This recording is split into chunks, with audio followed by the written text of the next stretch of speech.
with Tashi,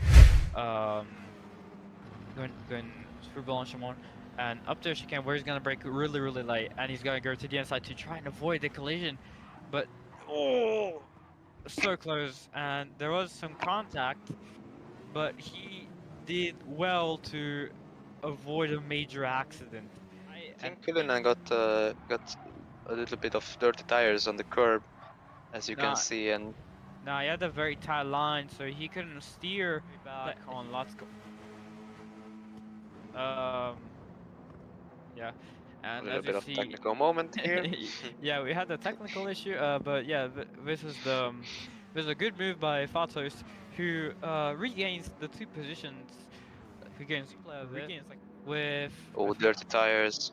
yeah, but Fatos is there after he served the penalty, and there's gonna be contact right here. Oh, yeah. I think that's the first time I've seen a front wheel drive. I think there's the overtake from Bashkar on Louis. Going up to Puan. Job done. Clean move. Yes, but I wonder what really end their end of their life stint. Y- Uh, yeah. so that's what's behind that he's falling down Point. the ladder. With Tokish getting half-second penalty, which I'm guessing for track limit. But let's do this again. Oh, he brakes really late and hits Jekares, almost spinning out the Hungarian driver. Chances Well, to attack B10. Let's see this again. Yeah, there was contact, and yeah, a bit of a misjudgment. He didn't know when to turn, so See, this is the issue. You can get out of these and you'll be like, oh, you've just about survived it. And then just bang, immediately it will just catch you out again. You think you're all right, and all of a sudden you're not. And just what is worrying is if this is what's happening in qualifying. Taking a look on the replay now. So, car comes in, I think brakes a little bit too late. Yeah, just carries on going straight on when you want to be turning left. Comes back onto the track and it just gets a bit complicated. Just taking a little look here, right? So he tries to go defensive, but he's got that car on the inside, so he has to swing it around the outside, then holds the inside after getting a much better exit, and then tries to look wide, and it just didn't quite work. He couldn't get once again. That was very close. It was a very late move as well. He left it right to the last moment just to try and put on a bit of a surprise. And here we go. That's that dive bomb once again. I mean, isn't that just phenomenal? He saw a slight little overtaking opportunity. He saw a small gap. So there we go.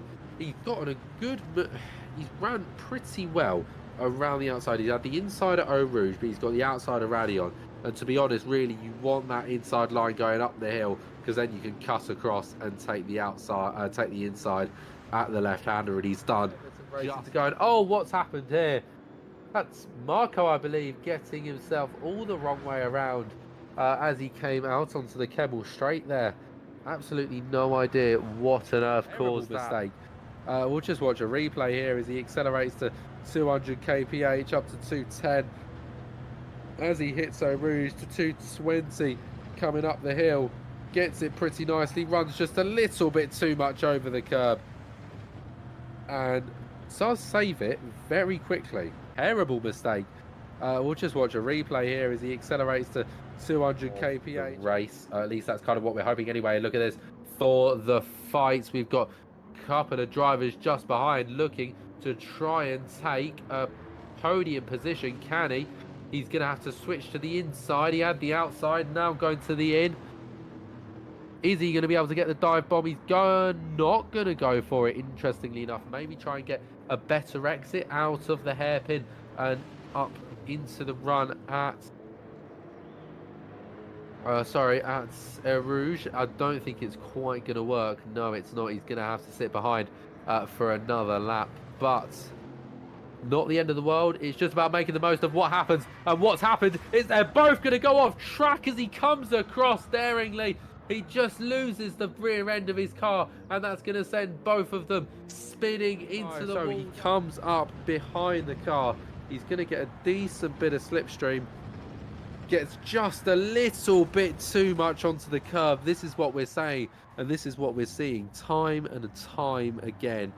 This is what as he just looking for that opportunity to arise. There's no point in going for a wild move. There's still 10 laps of this race remaining. There's no point in, you know, wasting a perfectly good position on, you know, on a wild move. You may as well wait, take your time. So I imagine that is going to be what our P3 man is going to, you know, attempt.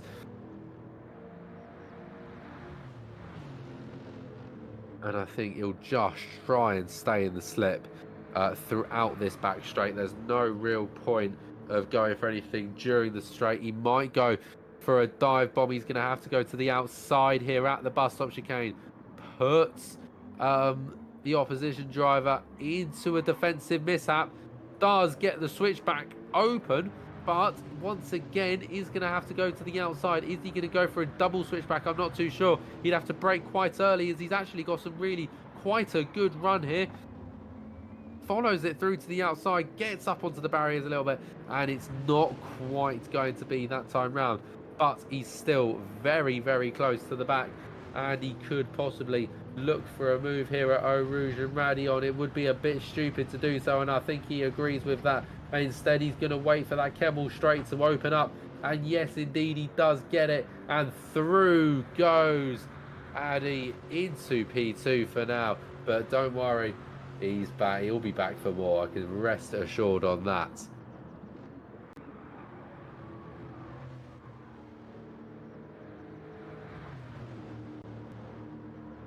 Is he going to go for it? Is he going to go for it? He's gone for it. There we go. Back through. That's surprising, to be fair.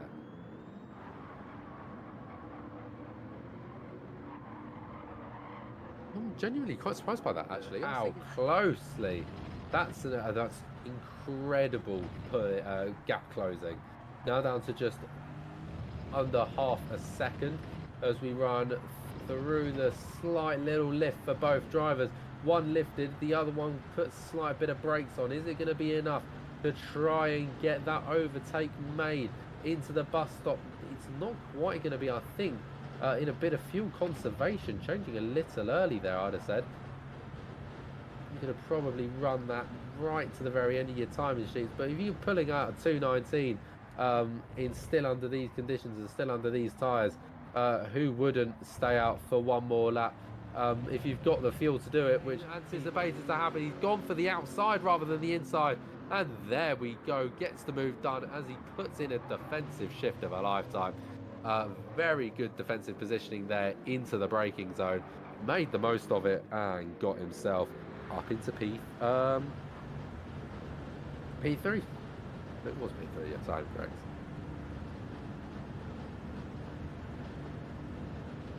It's a lovely little move, isn't it? I absolutely love the fact that he then cut off any opportunity. Everything is beginning to quieten down as our leader enters the final lap of today's race.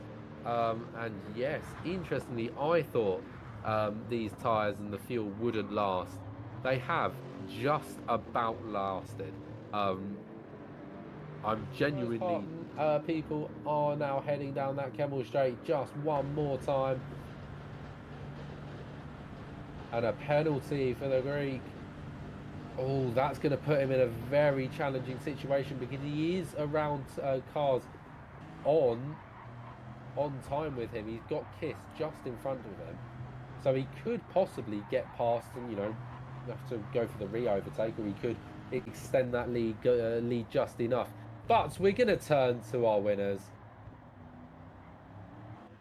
It's his first win here in ZIRA, and what style he does it in. Completely uncontested for so much of the race. He sat in his own league since the track dried up. Congratulations to Pajor. It's a stunning finish, and the man who has had some ups and downs during the race. Nicely finishes on and up. He takes home P2, Sauder Audi, and the man who I am terrified to pronounce his name finishes in P3. We got a few penalties just at the back to see how they shake up the crowd as people who were lapped come across to finish, and I think it isn't going to be any possible moves made as P4 and P5 get set in stone. Now a small gap back to our P6, 7 and 8, I believe. Oh no, just 6 as he comes across the line. He's had a bit of a wild race and all, and he comes across backwards, signifying that nicely as the car is, I think, oh, thank God it ghosted. So that's to say, have a very, very major accident. As now these guys come across in tandem, and it is gonna be set in stone. There we go. That is, I believe...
Okay. So, welcome back, everyone, for the ZIRA Evolution Championship in the Pro Am division. I'm Marco, and for the first time in this championship, I'm gonna be commenting alone. Unfortunately, my good friend Pitsy is not available today, so it's only gonna be me. But I'm gonna bring you all the third round of the pro, semi-pro division. Um, but first, let's look at the results from Spa, with Katsaros taking the win ahead of Marina. Zidak took an amazing podium, and there were a lot of uh, incidents shown by the penalties. Pichas got 15 seconds for an instant the chicane, and Megiri got 3 seconds, which didn't change his position at all. But Spa was a pretty good race, and let's hope that it will be a good race on this track, Autopolis. 18 corners on a track that is about 30 years old at this point. It was opened in the late 80s, and it normally hosts a Super GT, Super Tycoon, and Super Formula, and we'll be using again this car, the Mazda 3 Group 4. It's a front-wheel drive car that it takes some time to drive because with it being front-wheel drive, the front tires are sure to blow up, to wear out faster than normal. So you have to be like really careful with throttle management because you ideally don't want the tires to spin too much. So we have seen some some interesting tire strategies being shown in the first one, Barcelona, and tires did also kind of play a part of Spa, but we're not at Autopolis, which is a technical circuit, and which is a more technical circuit than Spa. So it will be interesting to see. But yeah, Katsaros has a 100% win rate, but 43 points. It's because the first round was cut short due to a technical issue within the game. But he already has a massive lead over Zidek and Torok, who I mean, Zidek got a podium and Torok didn't have such a great round finishing in fifth. But let's get to track side where qualifying is gonna start in a bit. It's gonna start at 18:40 if I'm not mistaken. So it will be in just a bit. Uh, but 16, like 14 drivers. We have a full grid once again. And I'm really excited to be here to commentate this championship, which has been very exciting since Barcelona. Um, but yeah, a few seconds until qualifying starts, and we're gonna see some good action actually. Just gonna say, slip trim is not allowed, so you cannot get a tow. But it would be kind of useless because of, if you get a tow, then you would basically get held up because of the dirty air on this track and the amount of mid to low speed corners, which I'm gonna present in a bit. So the main straight is the longest straight on the track, which leads down to turn one, which is a very interesting corner. You have a blind apex, and you kind of go downhill, so you have to pinpoint your braking inputs perfectly to get it right. And then it's down to turn two, and turns 3 and 4 and 5, which are all a medium to low speed complex, which can be frustrating if you don't like this track, especially the hairpin, which is very slow, and you have to get on the power as soon as you can because you really want to get a good entry to the sweeping left-hander. But let's look at Louis, who takes the beginning of the second sector. Actually, let's look at Tokish of the new livery. Let's look at Tassi with the hairpin.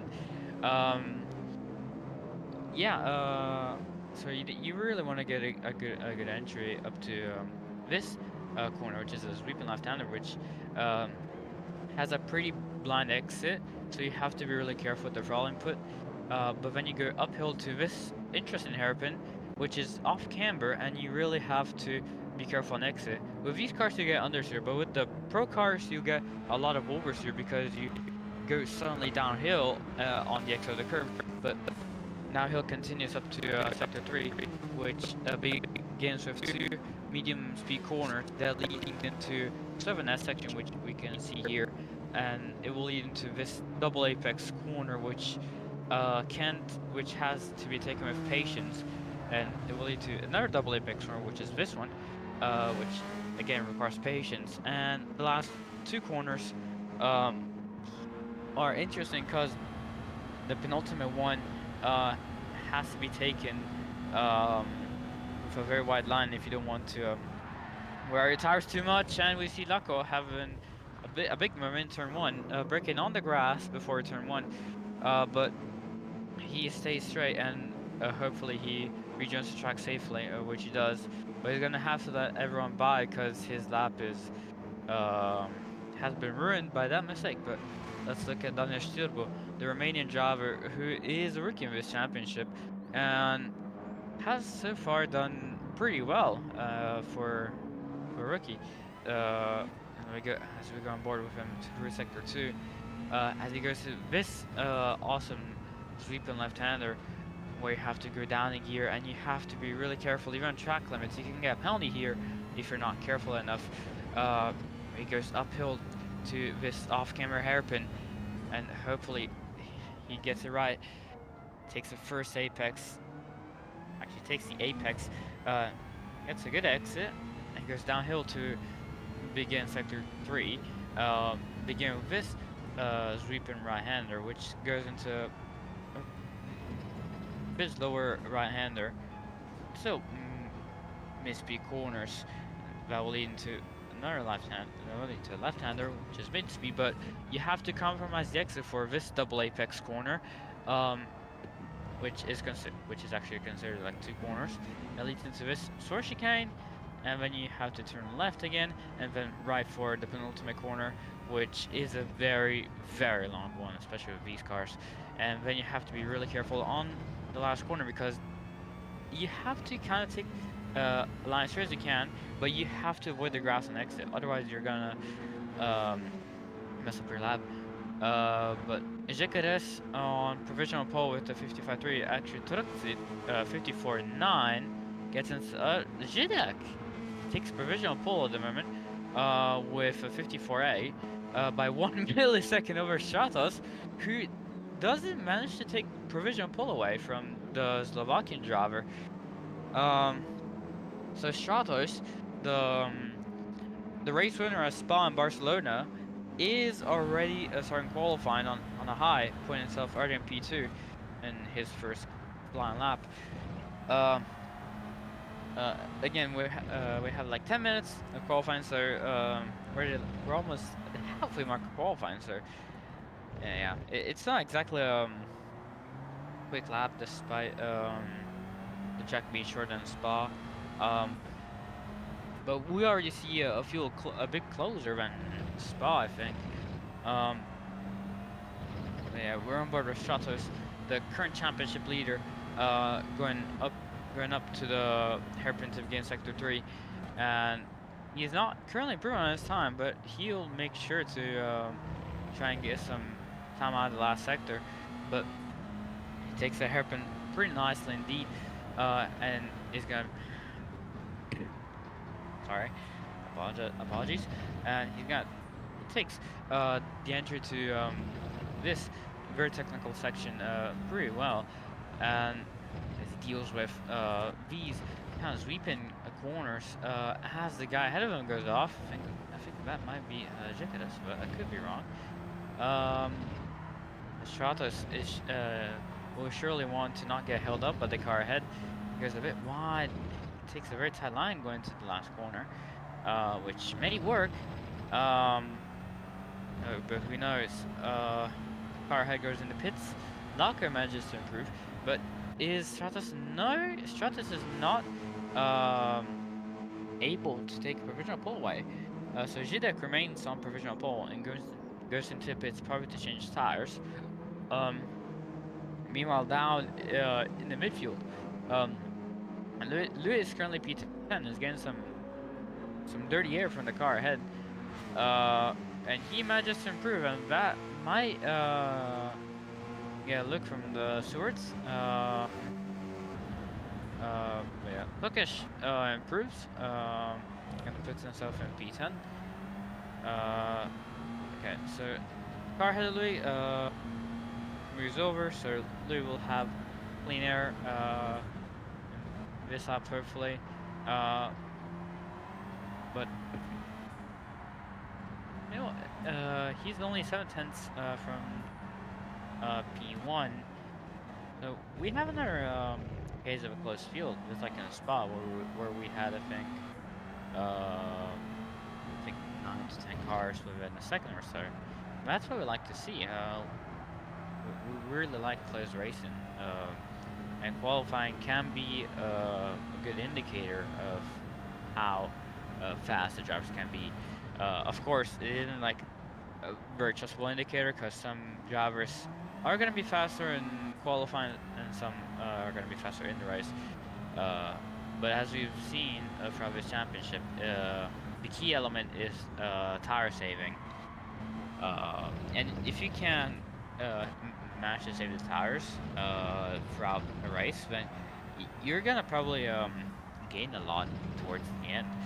And if you can be fast in both sessions and manage to keep the tires alive, then you are gonna be running at the front most likely.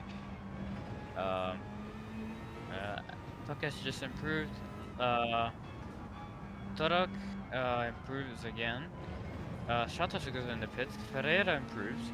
Meanwhile, we watch Louis, who wasn't improving on his first two sectors. As he crosses line and he doesn't improve, stays in ninth. As we see Tarakti taking the second sector. The very low hairpin. And as we see, he's only 1/10 off a pole. First three are all within the 10th, and Tarakti is just outside the 1/10 mark. Um, Vashkar in the pits. Uh, so, oh, and Tarakti manages to improve on his second sector. Uh, and that will give him a confidence boost going down towards this technical section, which is pretty fun to do actually. Tarakti stays in fourth throughout both turns, goes down to third to get some more rotation, goes up to fourth, goes down to third. It's all a game of trying to get as much rotation as possible with these cars because they're front-wheel drive and you really want a lot of turning so you can do corners faster and better. But Turukzi is seemingly on a good lap, goes up to fourth, and come out the last corner. Is he able to improve on his lap? Doesn't seem like it. He does a 55.4, and that makes him stay in fourth. But so far, no driver has improved. We have hit the 10-minute mark, which most likely means that yeah, final lap for everyone. Darok stays in sixth and fails to improve. Stratos is in the last sector, and I don't have a reference, but he may be on a good lap. But it would be interesting to see if Zidek can steal a pole from Stratos, who has proven himself to be a very good driver in the race sessions. But Zidek improves, and Stratos does not improve. So that means that Zidek takes pole at Autopolis with a 54.7 on the last few seconds of qualifying. What an amazing performance from the Slovakian driver, who continues his strong qualifying form from Spa, ahead of Stratos and Zekares in third. And they're all within about a tenth or so from each other, but Zekares is actually still on the lap, so he might take the spoils away if he can manage to pull out a very good last sector. So we're on board with Zekares as he goes through the last few corners of the track. It's looking pretty good. Oh, he goes very, very wide. That's not gonna be good for him, but uh, he's gonna try his best anyway. To the last few corners, he goes, takes a wide entry to the penultimate corner. He's still trying to hustle the car to get close to the apex, but it doesn't seem like he's gonna improve, and he doesn't improve, and he stays in third. Well, watch Turukzi, which will be the last car to cross the line. Lako doesn't improve. Turukzi is crossing the line but doesn't improve, so the positions stay the same. Tokesh, see 10th, Ferreira 11th, Stewart 12th, Tashi 13th, Sato Petr 14th. But most importantly, Zidek takes pole from Stratos. This will be an entertaining race to see, with the the top two in the championship, being like locking out the front row. But Zidek will have to make positions. Actually, he'll have to stay within first. In fact, he has to gain positions on Stratus if he wants to win the championship. And the only way it can happen is that Stratos will have a bad race. But we know that Stratos is a really good driver when it comes to race pace. So Zidek only has to just keep the lead as you see the gaps. The first 7 all within half a second. With Bihaikos just 49 milliseconds outside the half second mark in PA. Um, 12 people all in 1 second. Sturbo, the in P12. Tashi, 1.4 seconds off, and Sato Peter, 3.3 off. But it was a pretty quiet session, but it was pretty good actually. It was fun. But can't wait for the race to start. Um, I'm just gonna take this moment to say hi to the chat. If anyone is still there. Um, uh, I mean, this is a segment where I usually ask what's gonna happen in the race. So I'm gonna provide my thought. Honestly, I think that this race could probably be a race better than expected. Because if Gide can pull on a pretty much qualifying track, uh, it kind of means that Stratos needs a good start, or he needs to muscle his way past um as soon as he can, if he thinks he's faster on race pace. But yeah, it'll be interesting to see who's gonna come out on top at around the halfway mark. Just putting the halfway mark as an example. There's nothing in between. But I can hear some engine sounds going on, so I assume that the race is about to start. Yep, cars are on the grid. 22 laps. For Autopolis. We hope it's gonna be a clean race with 1, 2, 3, 4, 5 lights. And it's lights out and away everyone goes. If Gide gets a decent start and Stratos gets a not so decent start. But Gide has, I think it's clear of the Stratos, and he actually is clear going down to turn 1. As we see some incidents behind with 2 cars sliding, Vashko goes off in the grass. And I think that was Tashi, no, it was Turok, who was sideways on the entry to turn 1. But Zidek maintains the lead over Stratos. Jekeres maintains third, Truxi fourth, Laco fifth, Pihag was sixth, Louis jumps up to seventh, and Ferreira gets overtaken by Tokish. Right this moment as he gets pushed wide by 2 cars. But Tokish is currently eighth. But it was a pretty interesting start with just a small inconvenience in turn 1. But other than that, it was pretty. Oh, we see some bumping going on with Lako and Tarufti bumping each other on the braking, but no major incident to report. Apart from that on lap 1, sorry, on the first, like in the first corner. But Louis already up to 7th.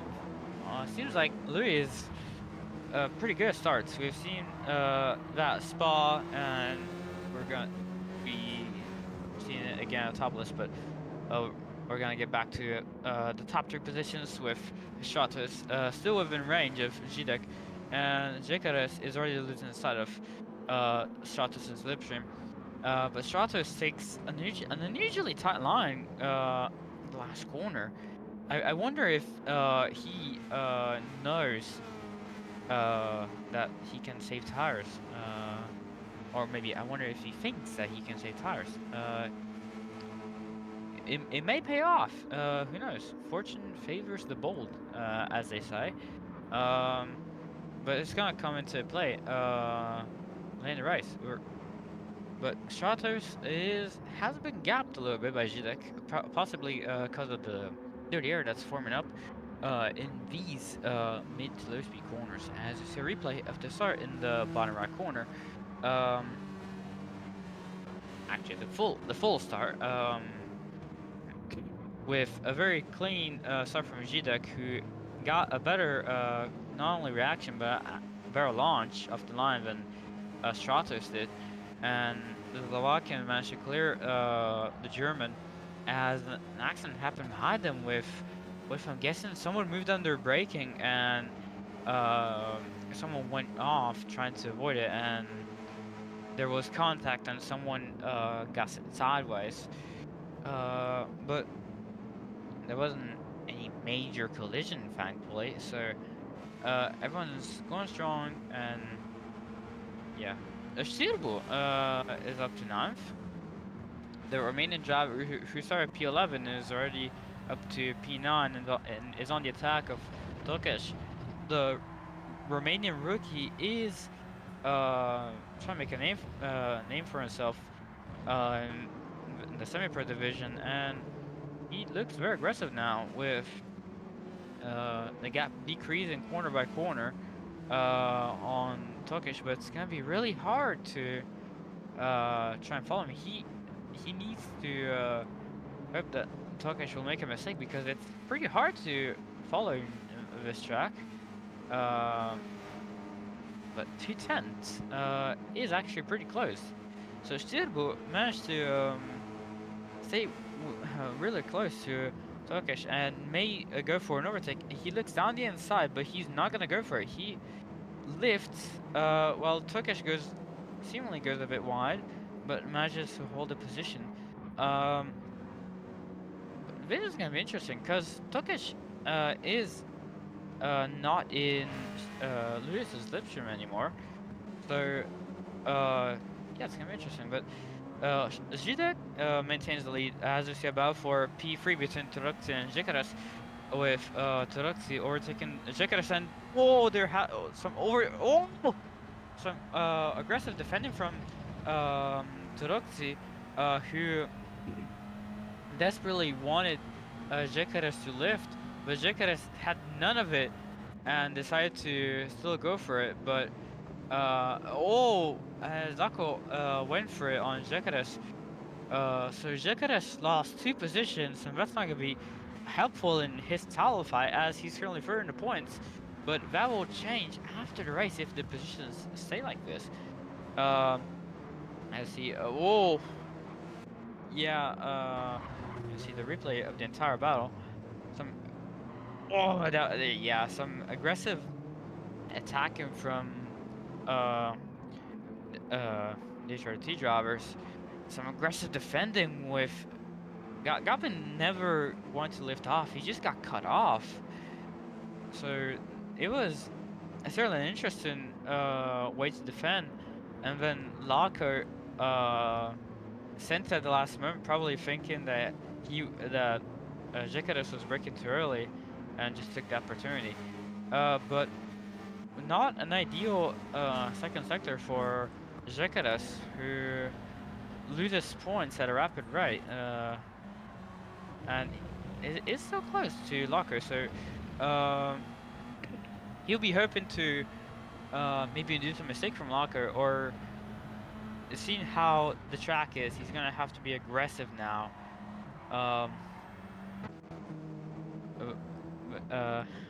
In the meantime, Stratos has kind of lost sight of Zidek, the Greek German driver.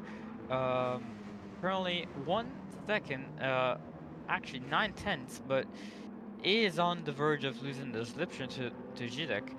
But he's keeping after 4 laps, he's still within range if Zidek does a mistake. Let's see, Pihakos on the back of Jekares, who has lost ground to Lako, and Jekares really seems to be struggling now. He was passed by Turux and Lako, and now is on the is at Pihakos attack range, and Lou is also there right behind. So Jekares will have to be really careful in not to lose too many positions or too much time. But he's going very wide, and this double apex form, that's not gonna help his tires at all.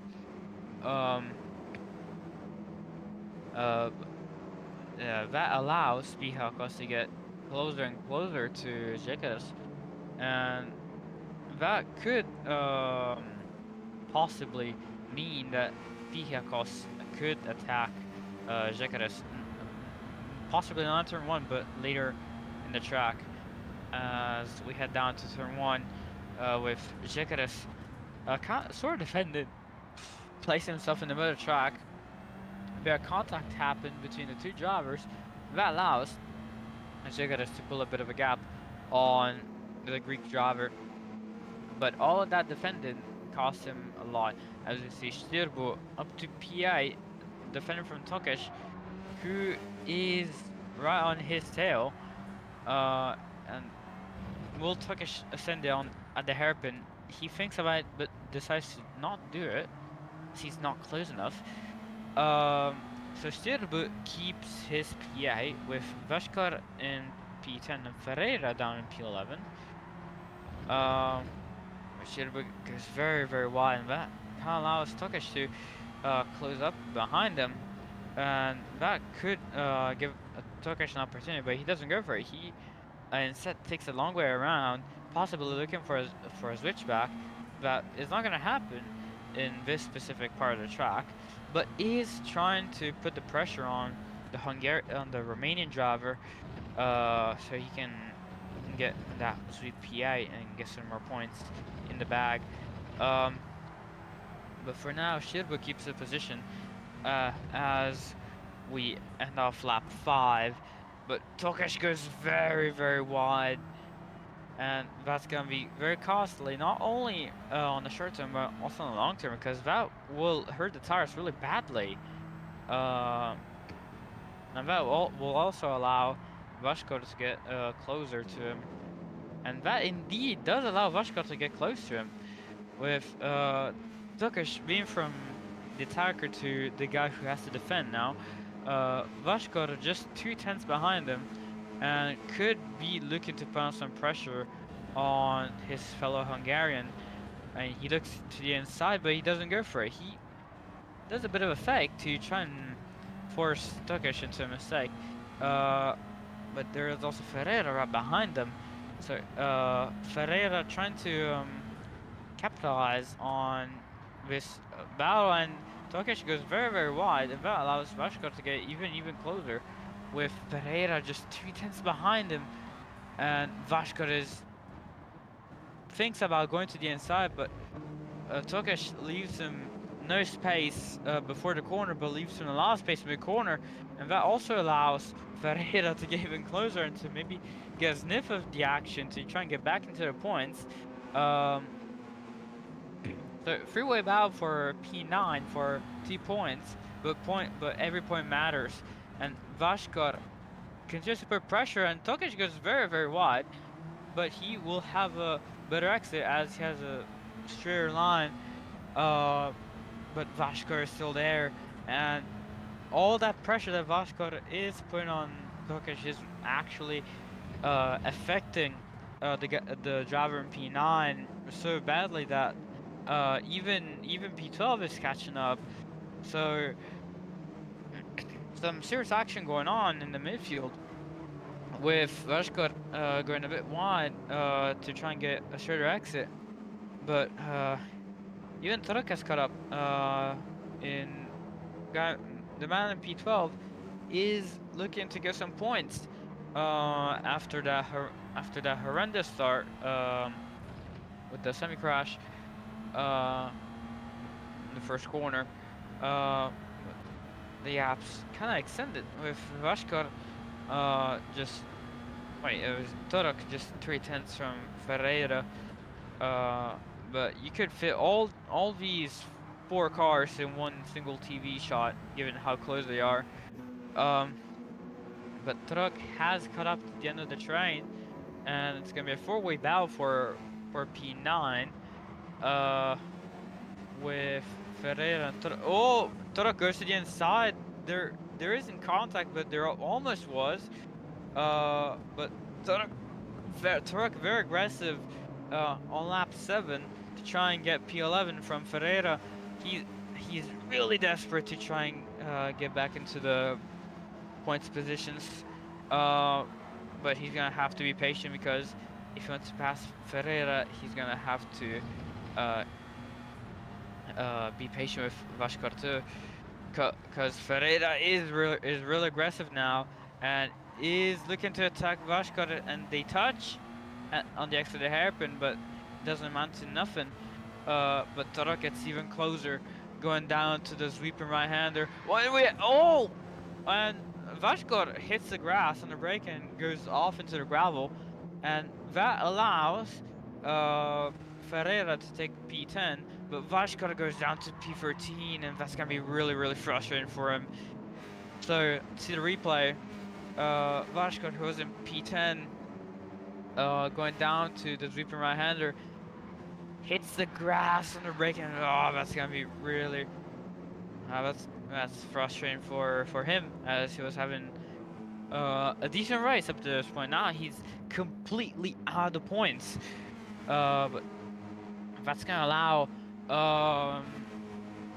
Tarak to attack Ferreira a bit more easily, as Tokesh has pulled out a gap. Tarak looks to the inside, but he's not close enough. But he's trying to force Ferreira into a mistake, as they both go into the grass for a bit. As they go down to turn 2, Tarak still trying his best to attack the Portuguese driver for that 1 point, while they're both catching Tokish and the driver in Pia, which I assume is Pihakos.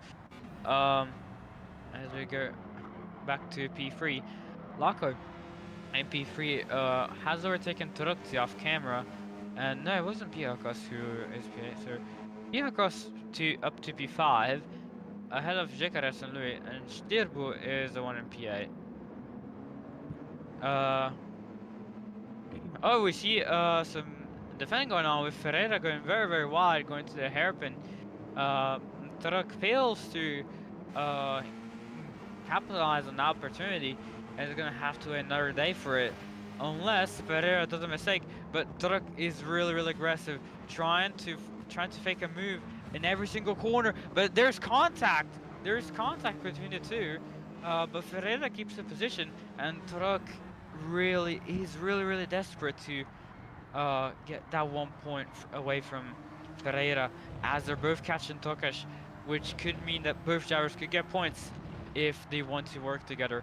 But Tarak doesn't seem to want to work together, as he goes down the inside in the last corner. There's contact between the two, and Ferreira gets pushed wide, and Tarak goes up to P10, Ferreira down to P11, and with the seemingly strong rhythm that Turok has, they might get Tokesh in the next few laps, as we are almost to the halfway mark of the race, with Ferreira really aggressive and sends it down the inside of turn 1. There's contact between the two.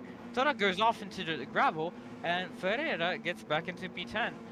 And let's see that again.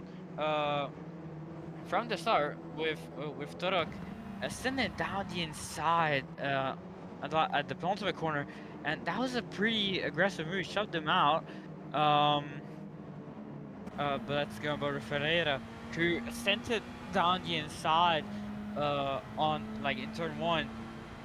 See that one more time with Ferreira doing a late send on the Hungarian driver, and that was interesting. Ferreira was pretty close to a curve,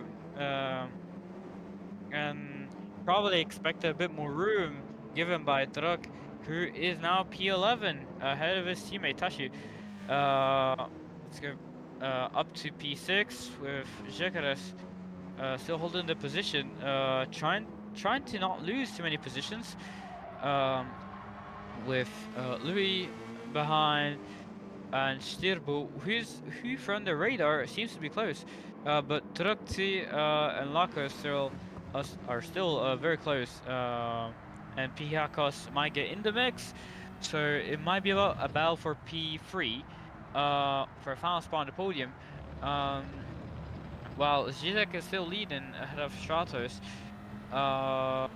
and there might be a battle going on for P7 between Louis and Stirbu. So 3 battles on track at the moment. On lap 10, Louis is in the pits. And Ferreira is up to P8. Wait, hold on. Ferreira up to P8. So another driver must have gone to the pits, because Ferreira was P10. Okay. But there's a battle going on between the two HRTs, between Lako and Turukti, as we're currently watching Pihakas. But Turukti overtakes Lako, going down to turn 2, and I can't quite see from the camera, but Louis out of the pits, Tokesh out of the pits, Vashkar in the pits, but Peter not in the pits.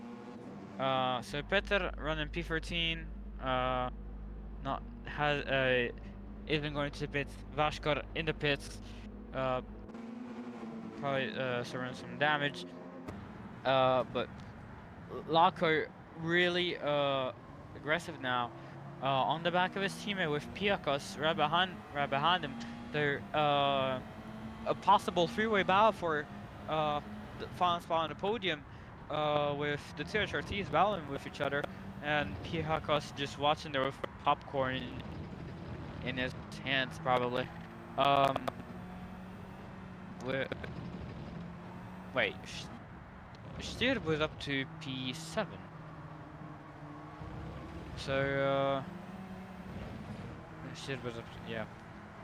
Apologies, I miscalculated something, but, Piakos, wait, Stier was not P7 anymore. Something happened to Stier. Something happened to Stier. Turok is now 7th. Stier was P7 and is now nowhere. Yeah, Stier was just going off and it's got front and rear damage. So, what a twist. He goes off. Oh, he gets hit. Oh, wait, he doesn't get hit. He ghosting and he hits the walls on both ends. What a heartbreak. What a heartbreak. He was on P7 and is now P10 with what pits are running? And Pihakos goes in the pits. So Pihakos and Stierberger in the pits. And Pihakos exits right behind Locker. So even Locker went in the pits. Even Stratos went into the pits. So Stratos attempting to undercut Zidek is the first car to is currently net P2 or P1, depending on how fast is Zidek. But it is going to be interesting to see if Stratos can gain enough time on Zidek to exit ahead of him. But so Stratos is the first driver of those who pitted who yeah, he's the first driver to between the ones that have pitted. So Stratos to P5, Tashi P6. I don't think Tashi pitted, but Locker did, Piakos did, and Louis didn't, I think. Actually, Louis might have. Actually, yeah, Louis did. I think Louis did pit. Zidek responds to the undercut by pitting and doesn't hit any walls. So Zidek around at the exact halfway mark pits. And Stratos has already passed Ferreira. Turok's in the pits too. And will Turok pit? No, Turok stays out. But Zidek comes out of the pits. And who's gonna come out ahead? Is it gonna be the Slovakian or the German who's gonna come out ahead? Stratos extends it. There's contact, and Zidek slides, but Stratos slows down to not pass him. But Zidek maintains second position. Also the net P1. But let's see this again with Zidek coming out of the pits on very cold tires, and Stratos trying to be optimistic. Yeah, it was optimistic. He wasn't confident on the brakes, and there was contact, but there was some good sportsmanship from the German driver to not pass him this way. But this has compromised the Stratos, who now has to attack Tashi, who hasn't put it yet, and Zidek has an opportunity to extend the gap, as he is a net leader right now. As you see, Stratos sending it down the inside to get P3, and actually sticks the move and is net P2 right now, just 2 seconds behind the Slovakian driver. As you see that move again, which is a which was a beautiful move down the inside for the third position at the moment, but it's gonna be second position later. So Tashi still needs to pit. Piakos is on the attack for net P5, not net P4 with no, that's net. Yeah, that's not P3. That's not P3. With Tashi and Tarak still need to pit. It's gonna be interesting. The truck doesn't go into the pits. Locker defending pretty aggressively now. Lap 13 out of 22. With Piakos trying to get the position away from Locker, who actually did jump his teammate in the pit cycle. Taruxi down to P7. But the battle for very good position towards the end of the race. Piakos trying to lure Locker into a mistake, but Locker is defending pretty well in this stage of the race. Currently P5, P6 are two drivers going up to the infamous uphill hairpin. Lap 13 out of 22. Piakos is trying to save his tires as shown by his braking inputs, but is also trying to line up an attack for good position. I think there's a battle behind them. I think between Jekares and another driver. Maybe I saw that wrong. But there seems to be a battle going on at the front. Tarak got passed by Zidek, and Stratos will have to follow suit. But right now we're watching the battle for net P3. As we go down the field with Louis on the back of Jekares. But this is a replay of something. As you see, just a replay of Louis taking some turns. But Tashi nor Tarak did pit. Tarak is evidently struggling on his tire. He's trying to, I think maybe do the entire race without pitting, but it's gonna be really hard.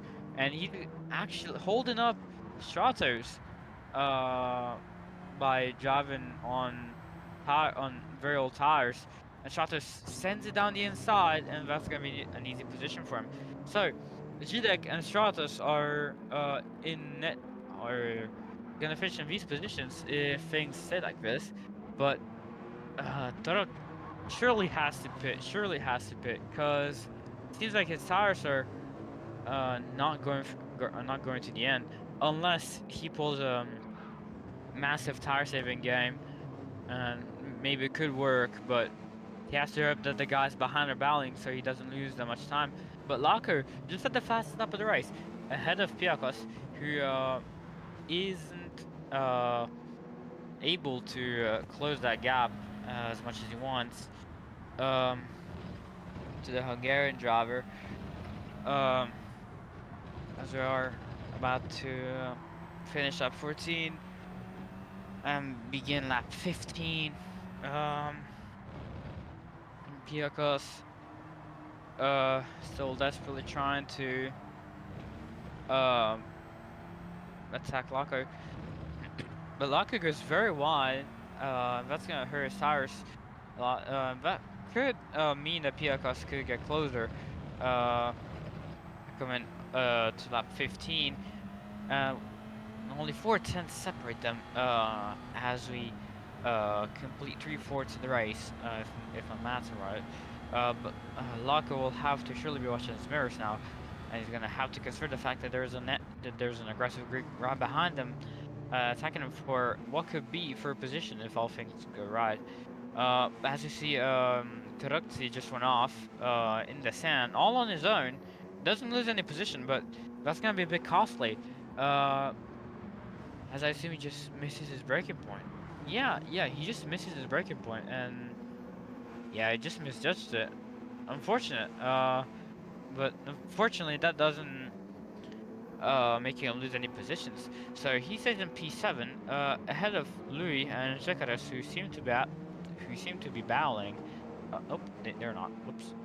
Apologies. But Ferreira, currently P10.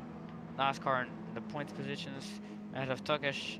And Stirbu, who unfortunately crashed on his in lap. But Tokesh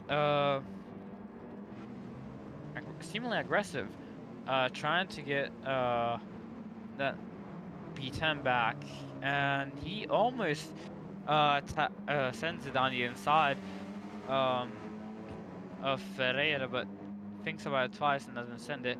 As Jidek sets the fastest lap of the race, stealing it from Locker again.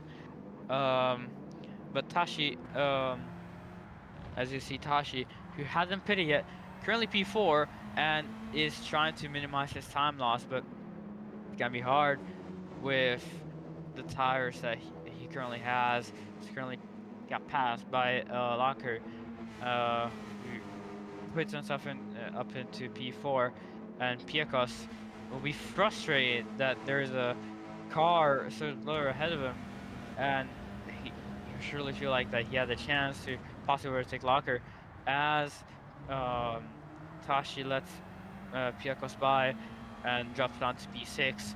But Locker and Piekos already up a position from a lap ago.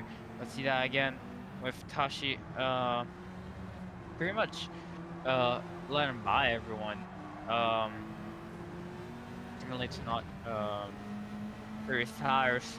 We're gonna see that move again from Piekos, which was a pretty simple move. No complicated moves, just pulls to the inside and overtakes him on the braking, which is something that we like to see. Just a fair little move for top 5 position. On lap 16, 22, with Turok just 2 seconds ahead of Locker and Piakos, and he's gonna have to worry about his tires now because he may have to pit if the tires are not gonna last till the end of the race, and it may seem like the tires are not gonna last for him unless he again he does a wonderful job with his tires. But currently he has to worry about Locker and Piakos right behind him. He's gonna have to hope that they're gonna battle it out really hard so he doesn't lose a possible podium with 6 laps to go. Coming up to lap 17. Locker still defends. We're aggressively trying to force Piakos into making a mistake. Piakos did a mistake by going to the grass, and it just went very, very wide going down to turn 1. That will not help him at all in his quest to possibly get a podium. But Locker is defending pretty well with just a few laps to go. As you see, Louis pretty much in the line of nowhere and no man's land, basically, ahead of Jacares and Ferreira. Ferreira P10, last points position ahead of Tokesh, who is 14 seconds ahead of Stirbu, who unfortunately had that crash before pitting, and Peter is in P14, and possibly Vashkor is in the pits. I have no clue. I see a driver in the pits, but that could be it could be Vashkar, but I could be wrong. Driver in the pits has been in the pits for quite a while now. But let's not talk about that. Let's see this amazing chase actually between Piakos and Locker, who are also catching Turok, who is struggling on tires at the moment with 5 laps coming down to 5 laps to go. So Turok evidently slower than Locker and Piakos, but Locker will have to manage to pass um, Turok in a safe place so he can get a buffer between him and Piakos. But if things, if pace between all three stays the same, then Locker might get held up by Turok. So 5 laps to go, it's Locker versus time. As we go back to Louis, who is currently running PI ahead of Jekeres, who had that horrible mid-race part and is down to P9. So that's been an unfortunate race for Jekeres, who was running the front, who qualified at the front and is now running in the lower points positions. And if things stay that way, he's gonna take home just 2 points. But Locker, in the slipstream of Turok, about 6 tenths separate the two, with Locker trying his best to bridge that gap with 4 laps remaining when they cross the line. I think Piakos really aggressive. Piakos is really aggressive in this part of the race, but they're gonna have to be patient because they have to deal with Turok, who has really old front tires.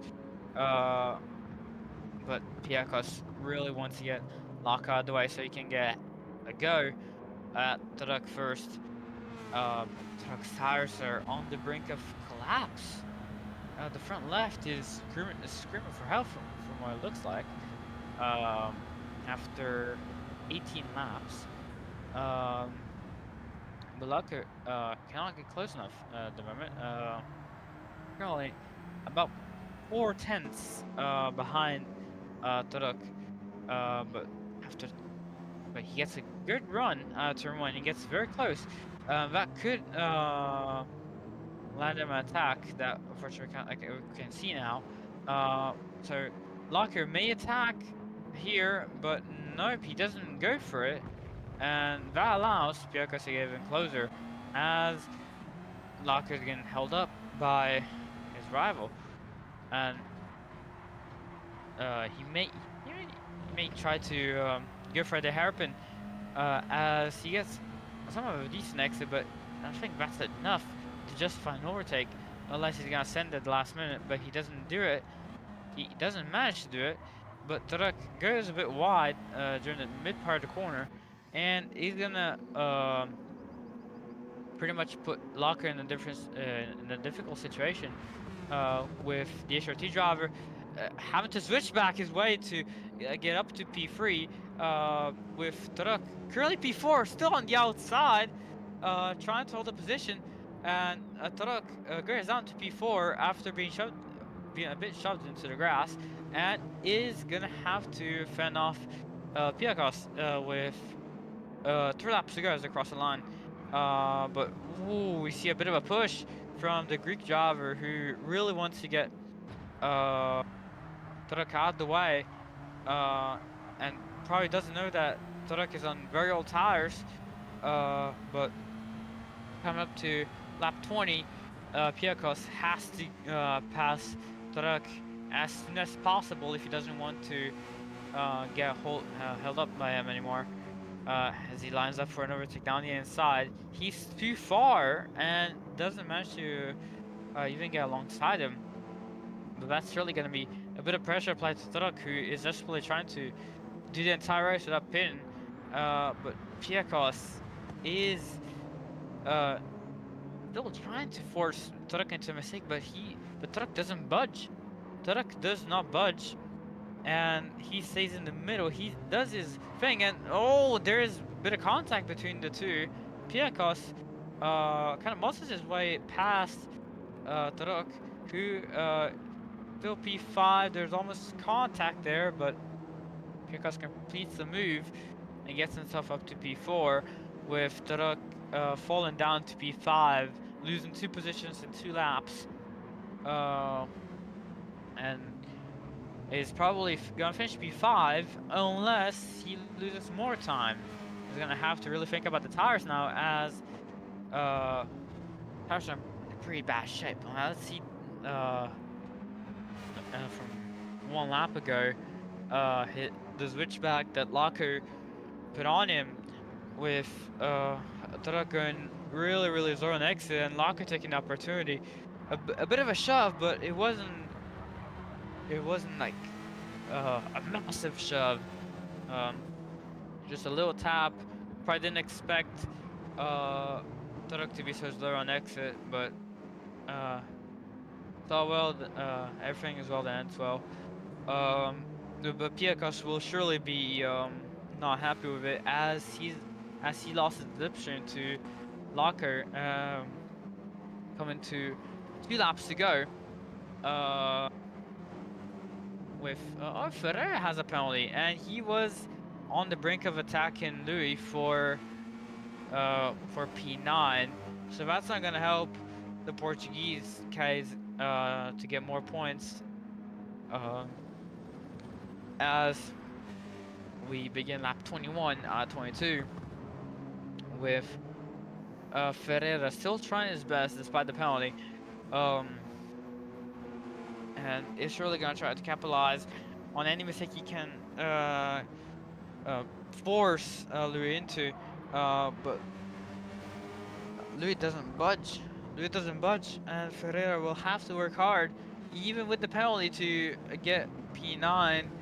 But Louis is defending pretty well to stay in P9, and Ferreira will have to serve the penalty after the hairpin coming up. Unfortunately, and as shown by the yellow message, he's gonna have to serve the penalty, but he's still going for it on the inside, and he goes for it on Louis. He takes momentarily the position away, but he's gonna lose about half a second with his overtake. But is he gonna be able to keep the position? Will he send it? Oh, Louis goes very wide, and that will allow Ferreira to get closer and closer alongside. They go side by side, going to the sweeping section. But who's gonna come on top? Is it gonna be Ferreira with the pass around the outside? It is gonna be Ferreira with the pass around the outside to get up to P9. So a well calculated move for the Portuguese driver to overtake Louis, serve the penalty, and re-overtake him again to gain 1 more point, which could turn out to be useful in the late part of the championship. What an amazing racecraft from the Portuguese driver, who is on the last lap. So lap 22, the final lap, with, as you see, Laco currently holding P3 ahead of Piakos, who is 9/10ths back, and he's currently 1.2 ahead of Turok, who is on life support on tires. I imagine so. We can't see right now his tire status. But Turok in P5 doing a no stopper along with his teammate Tashi. So P5 and P7 are all drivers who haven't pitted at all throughout the race. As we see, Piakos still trying to close the gap to Locker, but I don't think that's enough, and maybe we should watch Zidek for the final few corners, as he's about to take the checkered flag. So Zidek coming up to the penultimate corner. He's in the penultimate corner now.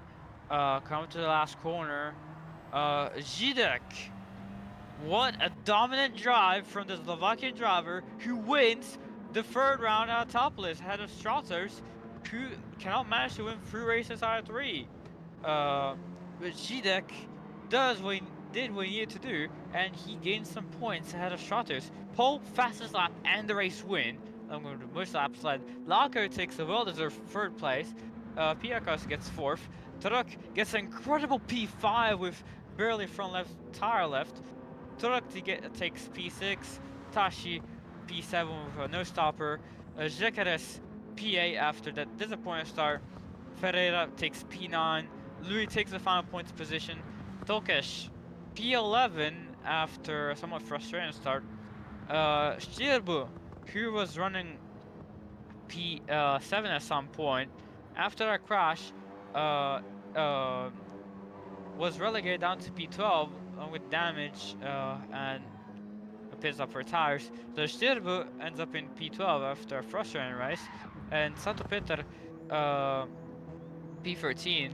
But what an amazing drive from Zizek, who lets Stratos know that he's not here to let him have an easy life. So Zidek takes a well-deserved and dominant win at Autopolis and gains some very crucial points on the German driver in the championship.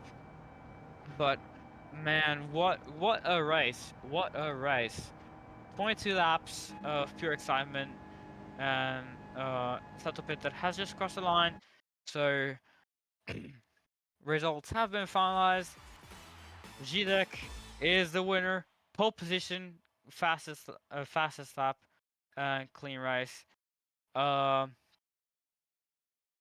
So what? I said this again, but yeah. I'm really happy about this race. So uh, I think this is enough. Okay, let's see the results. Yeah. So Zidek pole position, fastest lap, clean race, and race win. Strato second. Locker 18 seconds behind third, but special mentions go out to Tarok and Tashi, who did a complete no stop and managed to gain positions in the end. But it was a pretty fun race actually. It was a really fun race.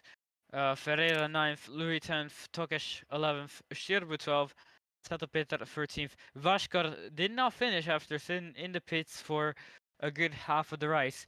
But this is it from the semi-pro division. But this is not it for the entire weekend. As right now we're gonna prepare for the pro race. Qualifying is gonna start in less than 10 minutes. So please stay tuned for the pro race and where I'll be racing, and I'll see y'all there. So see you.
Good evening, everybody. How are we all doing? And welcome back to ZIRA Evolution Championship. We are here for season 2 and round 3 here today. We are going to the beautiful Asian country of Japan. As always, we'll be getting started in just a short moment's time, but here was what last round's results looks like. Now, you can pretty much take it as this is going to be what the championship looks like as well, because I know technically we've done 2 races. Barcelona's been moved to the end, so just in case you weren't here last week, that's why it's all a little bit moved around. It was a really good race for Pahor. He finished 20 seconds ahead of everybody else. He had a really, really good race overall, and a couple of penalties coming in as well. Some quite large penalties pushed a few drivers down. But let's take a quick look at the track today. We're here at Kamasuchi in Japan. It's 4.6 kilometers long with 3 sectors as always and 18 turns.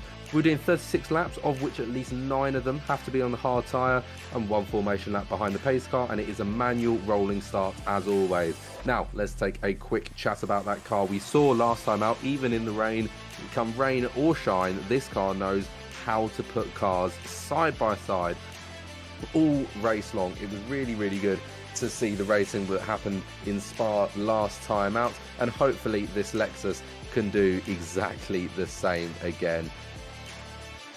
And other than that, I think we are going to be very soon pretty much good to go. But just before we do get started, I will say, after the first round's results, obviously we did have one person that did kind of fall just in front of everybody else. Before then we had a bit of closer competition towards the middle. Hopefully that competition tightens down across the entirety of the grid, because that would be absolutely fantastic to see. But even if it is just one driver that sort of wanders off ahead and everybody else has some really close battles, it's not the end of the world. So the driver standings identical to that of what you'd have seen in the previous round results. After obviously it was the first time they picked up points, but the current team standings sit at ROH at the top of the timing sheet, but only 3 points back is ZIRA, so they have a really good opportunity here to turn it around and get some more points on the board. GTGC are quite a far way behind on 12 points, and then Max Racing, HRT, and the other GTT team sit on all other points. Everybody else hasn't put any points on the timing sheet just yet, but don't be too alarmed, as it should hopefully have some more interesting racing. Now, I believe some cars are getting their way out onto track now, so we should be able to see that ever so soon. And yes, we do indeed. Don't worry, we've had all of 45 seconds of qualifying taking place so far, so it's not exactly like you've missed lots. Pahor has been our first driver to come out today, hence why we're following him. And he's about, what, halfway-ish through the lap. Just coming into sector 2 now, I believe. Yes, he is.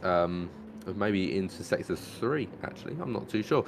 Either way, overall, just most drivers, I think if not every single driver, has decided to come out straight away, which is often quite nice because it just leads to a nice competitive board straight from the off. You know, you haven't got a couple of people waiting around just for that final run and just being able to whack in a really solid time. You know, everybody's not feeling, maybe it's just everybody's not feeling massively confident. I've got to say, I'm loving this pink liveries. These pink liveries are looking nice. Bar this though, we have got obviously 14 drivers with us today, as per, and I think our first man is starting the start finish line just now. So this is now, everybody will be getting underway. You can see a bit of a queue forming, can't you? Just as we come up to the final corner of everybody just trying to wait their turn to get ahead and not have somebody really close, because you pick up dirty air, as well as you get your braking zones get horribly mixed up and wrong. If the car in front of you is slower, then you have to overtake, which then means you're going to be slower. It's a whole heap of issues. So easiest thing to do is just avoid it all, sit further back, you know, get a bit of a gap to the driver in front, and go for it. And that's not too much of an issue if you're at the front, which Pahor doesn't have much of an issue with. He is the front man. And so far, navigating the track pretty nicely for his first time out. Clearly, he's put a bit of practice into this, which is always something we love to see. Somebody that is fairly confident in their ability, and he is really pushing the car straight off the bat, nailing the entry and exit there, making sure that he shifted up a little bit early to prevent the wheels from having too much torque and spinning out of the slow sections of the track. Something only drivers with the knowledge, that they know that section of the track is going to give way. That's only something you do if you put the practice in. So it's nice to see that the drivers have done such. Either way, coming through sort of the hardest to navigate section of this track. Now, I'm going to be totally honest, and I'm going to say this isn't a track I'm massively familiar with. Don't get me wrong, I've played Gran Turismo for a fair chunk of my life, but it's always been one of those tracks that I come to when I need to come to it, and I don't really touch it any other time. I don't really know why, because it is actually quite a good track. It's a very flowing track. It's a track where, especially Sector 2 and Sector 3, there can be at times just one line to go through. You can't really do anything else. Either way, there we go. Our first times are coming onto the board now as everybody comes through. So obviously qualifying, that won't be affected by the one line because everybody's going to be taking the same line through. As most people have gotten themselves through now. Here comes through Marco. How's he going to get on? He's going to put a 144.8 on the board. A 144.3 at the moment is our fastest time. We've still got, what's that, 3-4 more cars to come through, I believe. So there's still a few more to get onto the board, but let's see how they get on just soon. A 147.9, a 146.9, a 146 dead. I don't know whether they've had a slight kerfuffle, whether they've just not been able to time a corner right. I have absolutely no idea. But hopefully we do get those times condensed down a little bit more, ready for the race. Now, you might have seen on the weather forecast, there was a chance of rain halfway through the race. That could be interesting, to say the very least. I mean, I'd like to see a little bit of rain, but the question is it going to rain enough for them to get onto inters at any point? Or is it just going to be a minor inconvenience at best? I'm not sure. But I guess it's worth it finding out, isn't it? So, most people, this will be their second flying lap. And another good benefit of these GT cars is that they can do multiple flying laps, one after another. And that will be something that most drivers will plan on doing. They might come in fairly often, just to swap them round. But it is not just a one flying lap. It's not 3 laps, of which one's a flyer. It's often more like 5 or 6, of which 4 are a flyer. Right, so in comes one car, actually, just completely disproving my point, because obviously that's just my luck, isn't it? Either way, sorry. Either way, Chocknate has got himself very close to the back of Pahor. 200ths of a second, just shy of 200ths of a second is that gap between the top 2 drivers. It's then a 10th.5 back to P3. I mean, that is just ridiculously close and a really good starting point for today's race. Hopefully people get into these kinds of battles as well, as Marco's also in the pitch, just, I'm guessing, adding maybe a fresh pair of softs, or whether it's just a bit of top up of fuel, I'm not too sure. Let's see how he gets on either way. We've had 6.5 minutes of qualifying so far. So most drivers will still be able to get in quite a few more laps, but you just worry that the drivers that have had to come in, are they just going to lose that one extra lap they're going to lose, not being able to put it down as a time. It is something you've got to keep in mind and something you have got to consider, but I think most of the drivers will have it pretty calculated in sort of how they want to approach it. I guess different drivers in different positions as well, what they're expecting to get, will have different approaches to it. So it's just important that they're confident in their abilities as Pahor comes into the pits, same as the groupman. So, of the top 3, 2 are in the pits. We're following a hold of 1. Is he going to join them into the pit lane? Yes, he is. So, by the looks of it, this seems to be the optimal time to swap out your tyres, which makes sense considering we are basically getting on halfway through qualifying, if not just over halfway through, sorry. So, it makes total sense. They'll have 2 more flying laps out of this. Just obviously if they don't make any mistakes. So out they come now. P1 and P3 are already out from their pit stop. Most people are coming in this time round just to get those tyres changed, but the people that were gone earlier, they might have gone for slightly more fuel and just ran it out a little bit further.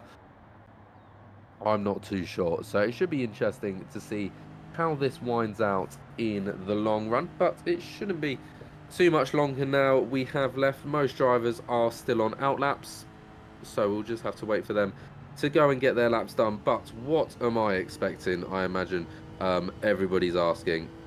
No, they're not. I don't know. I mean, Pahor's already shown that he's got really good pace, and the fact that he's still sat at the top of the timing sheets right now, it does tell you enough to say that, look, he is a big competitor and is going to be an issue. On the other hand, Chocnier is still very, very close. We've already established this, that he's incredibly close to the back to Pahor. So likelihood is he's going to put up a fight. If Virtuosis can get himself into this fight, I think it's definitely plausible. For all I know as well, is a driver just hasn't managed to put in a good time yet, and that they're actually really strong at this track. I've got no idea. So we'll have to wait for those to come through and see how they get on. As, speaking of, Virtuosity has gone and started his fast lap. Marco's also on a fast one, and he is just coming around into the sort of the deep end of sector 3 right now. Very, very challenging, and I think this is going to be a huge risk versus reward section during the race. We're going to have some drivers, you know, they're going to try and go for a move through sector 3. I think if, so long as you can get the exit, you're pretty safe. It's going to be a 140. Whoa, that's quick. Did you hear what I said? Not 2 minutes ago, there could be a driver that just hasn't shown his pace and has absolutely smashed one out of the bag. And that is exactly what has just happened. A 144.204 for Marco. He's gone and put himself significantly faster than anybody else. He's gone and gone a purple sector 1 as well. Let's see what Saldarado can do. And Chocnay has got a little bit more work to do. He's now near enough 2/10 off of the pace. All of a sudden, he's gone from just shy of 200s to just shy of 2/10. And that is the kind of devastation you don't want. That's really quick through sector 1 and 2. He's not only up on his time, he's considerably faster than Marco was over the entire lap, and he's only done sector 1 and 2 so far. Sector 3, all he has to do is keep it on pace now. All he's got to do is not be slower. He doesn't have to be faster. He can be exactly the same speed. It doesn't really matter, because he's going to go, I'm going to say, at least half a tenth of a second above Marco, so long as he's absolutely nailed this final sector. And it looks like it. He has been pretty strong through this final sector. He hasn't made any major mistakes. I don't really know whether, you know, he might have gotten a little bit understeer here, or maybe it wasn't quite as flowing as that. Looks like it could have been a little bit of a mistake. That I don't know whether that's quite enough to change the final outcome. No, it's not going to be. In fact, it's going to be a lot quicker, and it's going to be a significant amount more than Marco. 0.183 seconds now splits them. That's actually quite a lot of time. Pajos are going to have to really work something out here as well. His last lap was a 145.5, so he's got work to be done if he wants to. Excuse me, if he wants to try and turn this around, he is going to have to work for it. And whilst he is indeed up on his time, it's just enough to get in front of Marco.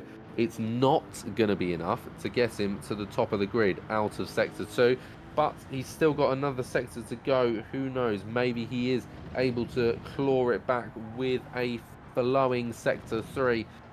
It looks pretty clean at the moment, but this is just one of those sectors. It's quite hard to read if they make an error, because there are just so many places where it can just go slightly wrong. You know, if you lose a 10th here, a 10th there, all of a sudden you're nearly half a 10th down. By the time you've made it to the end of the sector, it's half a second down before you made it to the end of the sector. It's really, really difficult to judge, the micro amounts of time that these guys can lose through these corners. But it did look pretty clean. It's going to be a 144 dead. Not quite enough to Chokne, but it's awfully close. 3/4 of a tenth of a second, 0.075. Even closer is the gap between Massa and excuse me, Kalien. That's 0.039. Even closer, Massa to Pence, 0.003 seconds. That gap between P10 and 11. I mean, that's going to be such a important place as well. Because after all, just starting one place high, it might just make you avoid a huge accident. It could, though, so to be fair, it could do exactly the opposite as well. A 143.963 from Saudi Alda. That was a really quick time as, Massa goes wide in Sector 3, doing something that I'm surprised I haven't seen anybody else do yet. But Saudi Alda has gone and put in an amazing time there, putting himself just over half a tenth of a second in front of his Hungarian counterparts. All of a sudden, it's going to be work for the drivers. But they haven't got an awful lot longer to do it. In fact, it's not going to be very long whatsoever. Most drivers are going to have to really try and make the most out of the last lap or two. They might be able to get in. They might sneak through. You never know. If they're hitting right at the end of a lap now, and there's a driver just reversing there. Not quite sure what was going on there, but we seem to have issues in Sector 3 at the moment with drivers sort of being a bit sporadic and everywhere. Hopefully, everybody can sort themselves out pretty quickly. So it's a 144.4 so far. It's a 144.8. So that's a significant amount slower than what we've seen so far. He's going to need to bring a lot more to the table if he wants to get a more solid position out of it. But he is still P5 either way. Saudi Alda, I imagine, will still be pushing. He's probably got another lap in there. I'm not too sure at what lap Sauda came in to swap tyres. So I can't really say on which... how long he's got left on these tyres, because if you don't know when they came in, he's going for another lap. He knows he's going for another lap. That was a second slower nearly, and he looks like he's trundling along. So I think Saudi Aldi is pretty much done now. He's happy to say it's done. We're on to the final lap now.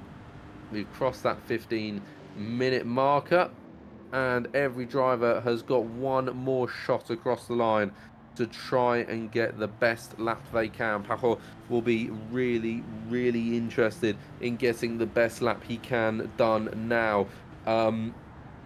He'll be one of the first drivers to finish in this qualifying session, as he's now into Sector 3, into the deepest and darkest parts. Is that left, right, through the S's, the long right-hander up the hill. Incredibly blind, but I think he's really made the most of that track, and he's absolutely nailed the point of shifting balance to get around that right left.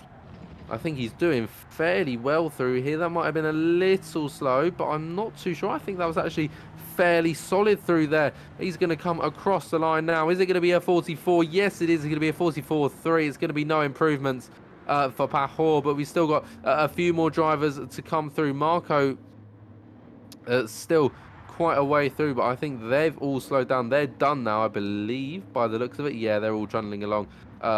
Yeah, both hazard lights on. Yeah, hazard lights for the both of them as well. Hazards. Great easy way to tell if somebody's in AI is check the hazard lights. If they're flashing hazards, then they are definitely an AI. So I believe with that, we've had all the drivers across the line. So there we go. Qualifying is indeed over. Sauder Audi gets the only 143 on the timing sheet to go top of the timing tables, ready for the race. Chokne comes in P2 with a 144.021. So it was fairly close in the end. I say fairly close. It was very close in the end. But we've still got a way to go. Pajo in P3 and Marco in P4. all, to be honest, are they all separated by less than a second? I'm not too sure. How did the rest of the grid get on? We'll be able to see just swapping over to the other side. Not quite. Top 9 though, separated by a second. Kiss only just outside of it as well, 1.019 seconds. So I think overall a very competitive grid. As well as Massa and Pence also very close to each other. Tarek is just outside of that. Tassi's not had the qualifying I think he particularly wanted. Something's obviously gone wrong for him there. Hopefully he can recover it during the race. But I think with that, shall get ready for racing to begin soon.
Righty, we will be getting ready to go very soon. Obviously, formation lap will happen first. So, even though we are to the 5 red lights, they aren't exactly meaningful in this circumstance. They'll get themselves away and into single file.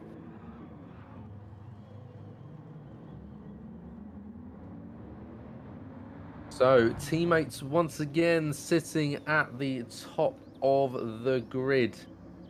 Let's see whether they can work together or not to try and take home a victory here today. I'm not too sure. Some teammates, it's really interesting. Sometimes you see teammates and they work together really well and they're very cooperative and they use each other to go, gain an advantage.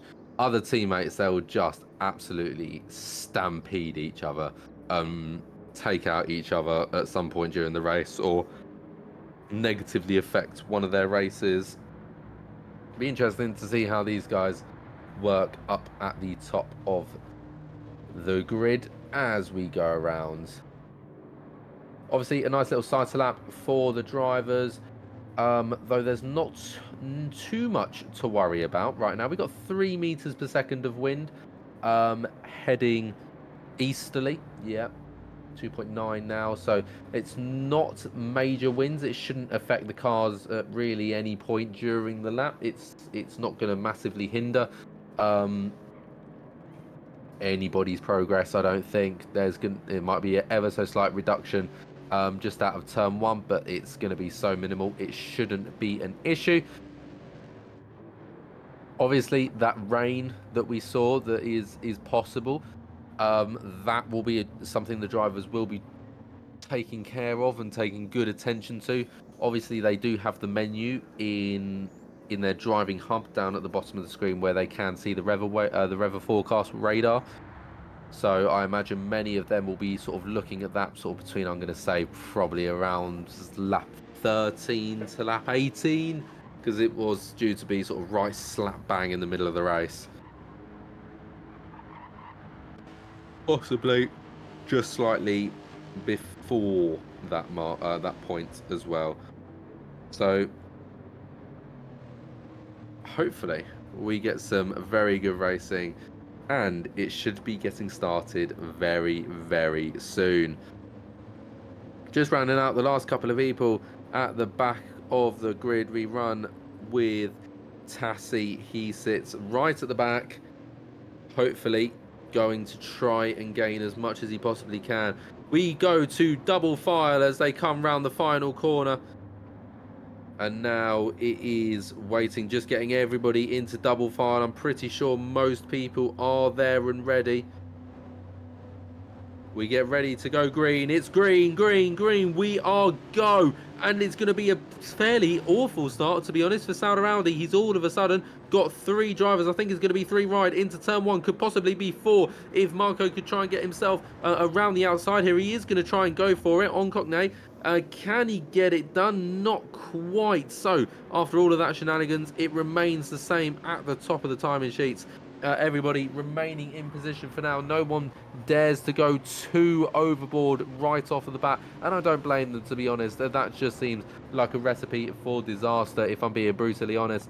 Most drivers running single file as of right now. Nobody really wants to go too much for a move. A couple of people sort of eyeing up moves. A couple of people went defensive through that corner. I think that could be a good opportunity, you know, maybe, if you slide out of the corner because it's a left into a right, you can slide out and go for the dive bomb. That's definitely very plausible. But look at this. Kiss here going for the dive, doesn't go for it in the end. I think Marco's just managed to get him past Truckney as well in a move at the same part of the circuit, as all of the GTGC cars are sort of just keeping together nicely, trying to help each other along. But I think there might be an intruder here in Kiss. The Monster Energy car is definitely putting on the pressure to the back of Kaludis. And he is going to go for it, and very, very well made move. Just making the most of that wide swinging turn. He's just managed to plant his car right in the middle and get that move made. Pence looking to try and go for Hodorowski just in front of him. It's not quite going to be for now, as yes, Marco has managed to get himself up into P2.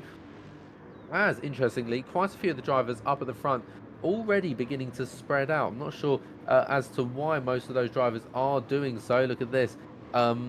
The Greek is having to defend massively from Massa. Massa had a little look and oh, big slip there. Who was that by? I think that was. I'm actually not too certain who that was that had that massive slip, but they've managed to hold it in position for now. They got back in control of the car once again, so it's nothing or too major.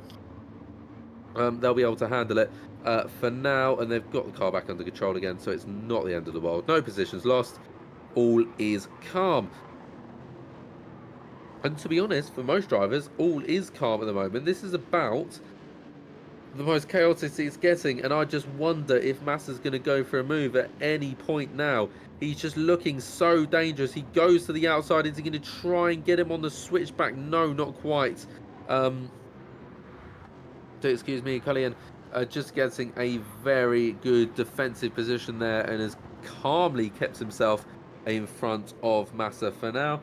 But that doesn't mean Massa isn't holding off. He is sticking with it.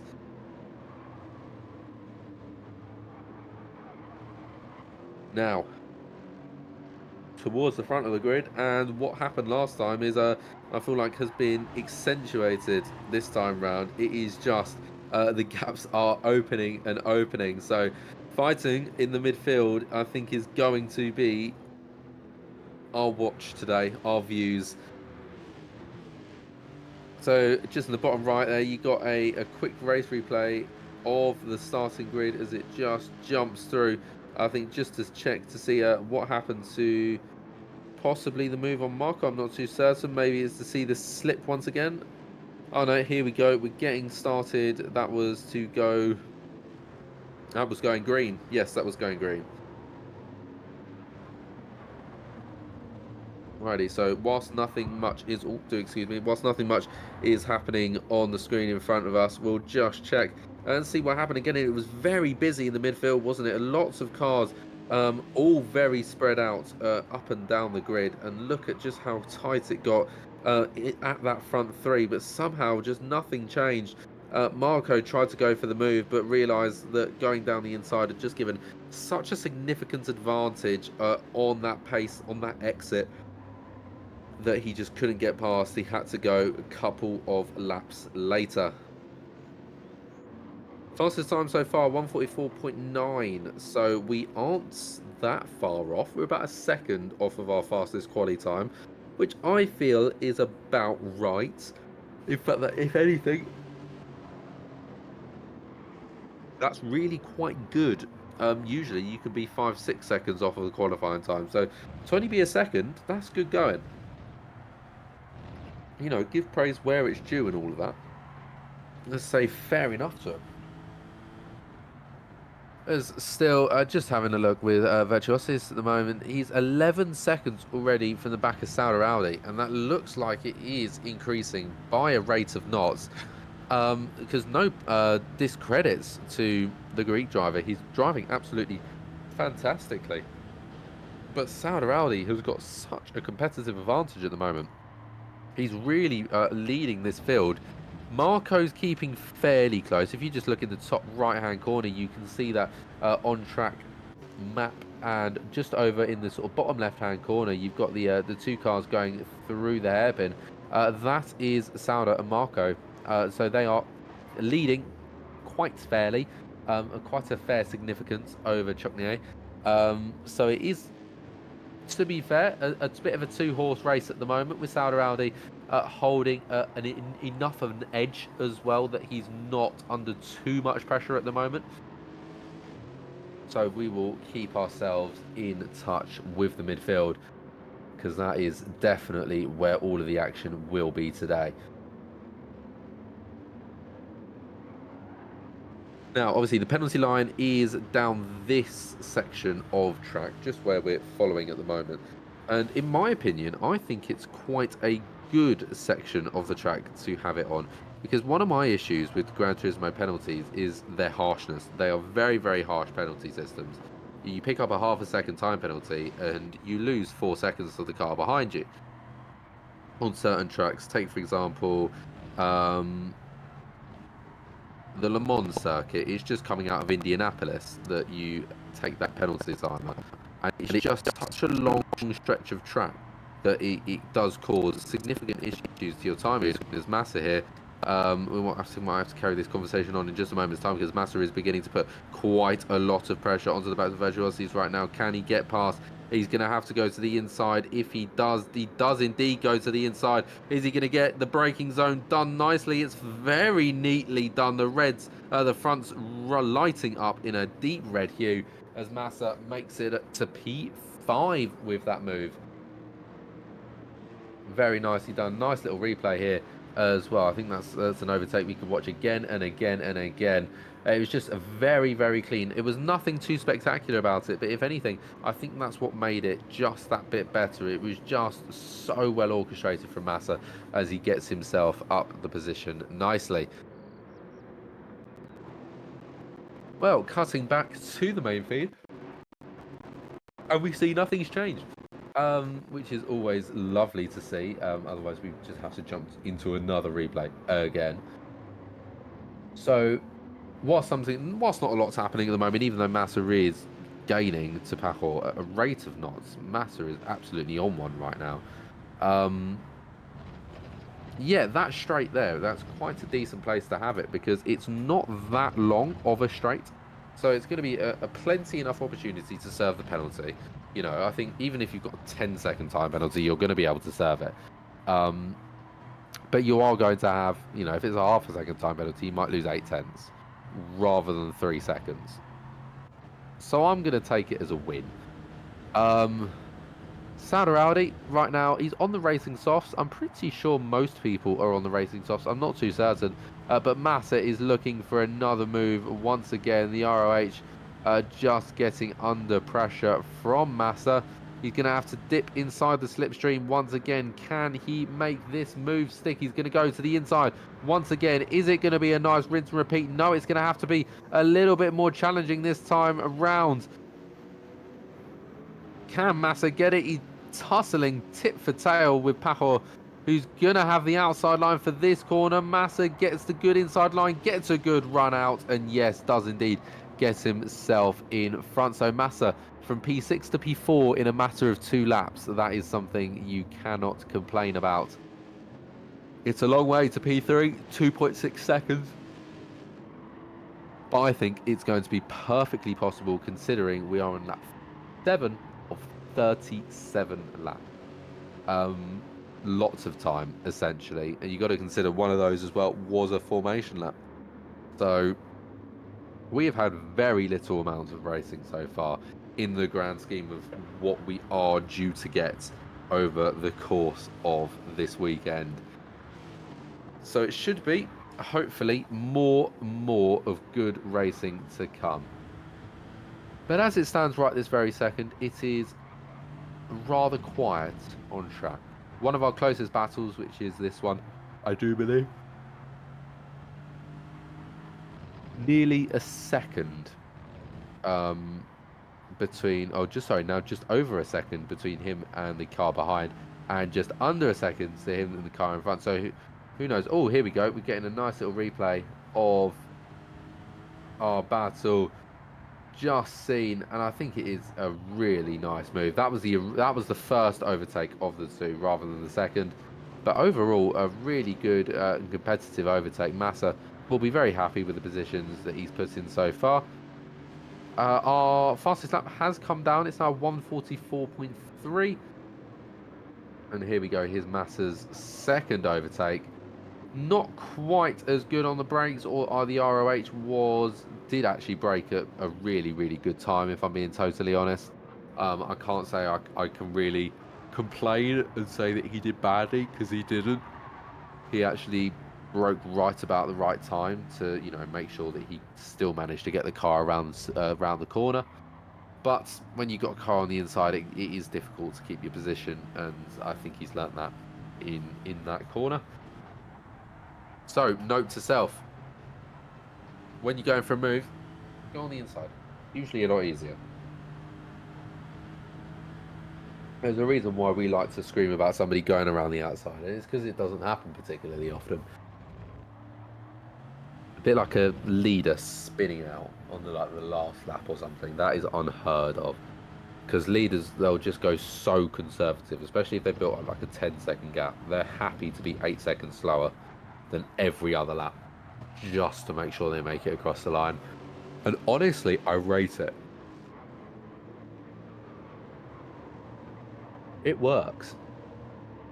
You've got to take into account the fact that you've got a race to win here. You've got points to bring home. You don't want to waste it and just try and go as quickly as possible and make a huge error and lose it all.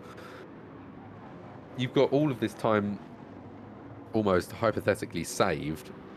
Use it. I would. Now, I don't know whether these cars started on full fuel. I don't think they quite started on full fuel. I'm not too sure, actually. Either way, I think they might be okay to the end.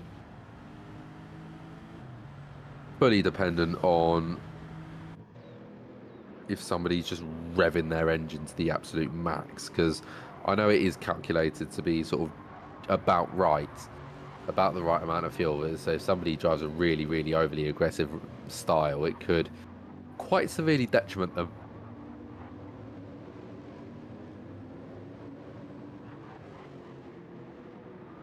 As taking just a quick look at this battle at the moment, P8 and P9, it's been this way for some number of laps now. Kaludis and Kiss currently half a second between each other, so I say very competitive, really. Just a matter of does Kiss make a mistake or runs wide or just doesn't get on the power a little bit as early as he needs to? I have absolutely no idea.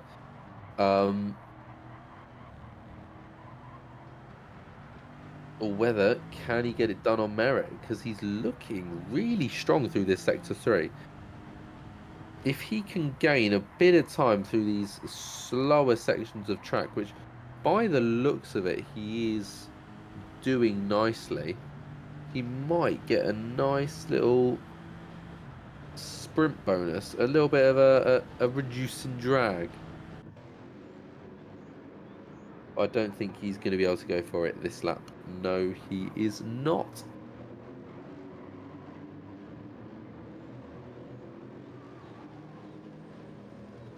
We are on lap 10 of 37, so we are over a quarter of the way through this race already by a significant margin as well, which is always nice to see.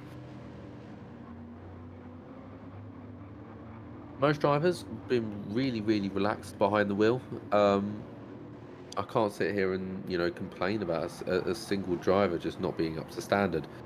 Every driver has pretty much. I don't think we've had a driver off yet in the race, and if we have, I wasn't watching. There might have been a car that just ran slightly wide, but I don't think there's a car that's actively come off of the track for like an extended period of time or hit a barrier or anything. So props to them. That is really quite decent. I'm going to be totally honest.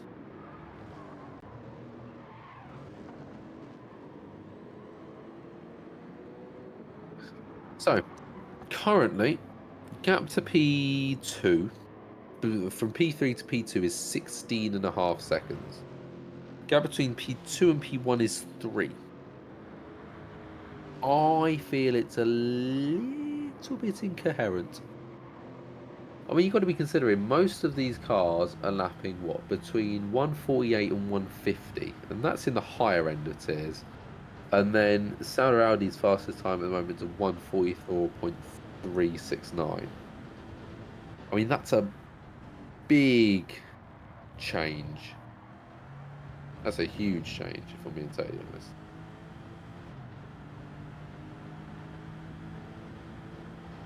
Guess hence why they are pulling away at such the rate they are.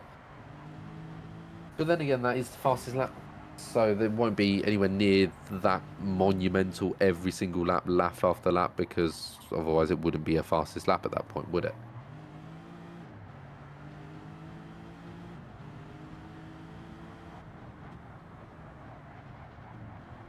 Just trying to basically keep track of the car's positioning and sort of how they're setting up to go into the corners, because it's actually quite interesting. These two cars have got fairly different tactics, I'm going to say. Sort of the point of which they're apexing is similar in some corners and then completely different in other ones. One of them I know was going for quite a late braking zone, whereas the other was actually going for quite an early one. Now, there are some benefits and there are some drawbacks to this. Huge benefit of going a bit later into the apex is it means you straighten up quicker, because when you're taking that apex, you're taking it a pretty much straight angle, which means that you get better acceleration and better top speed by the end of a straight. Oh hey, we got some pit stops. Unsurprisingly, those racing softs, front left as well, that's nightmare fuel. There was a tiniest little bit of white left on that.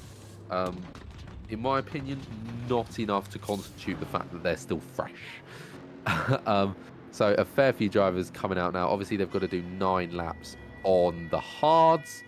Most of them would have probably, a fair few of them have already done that.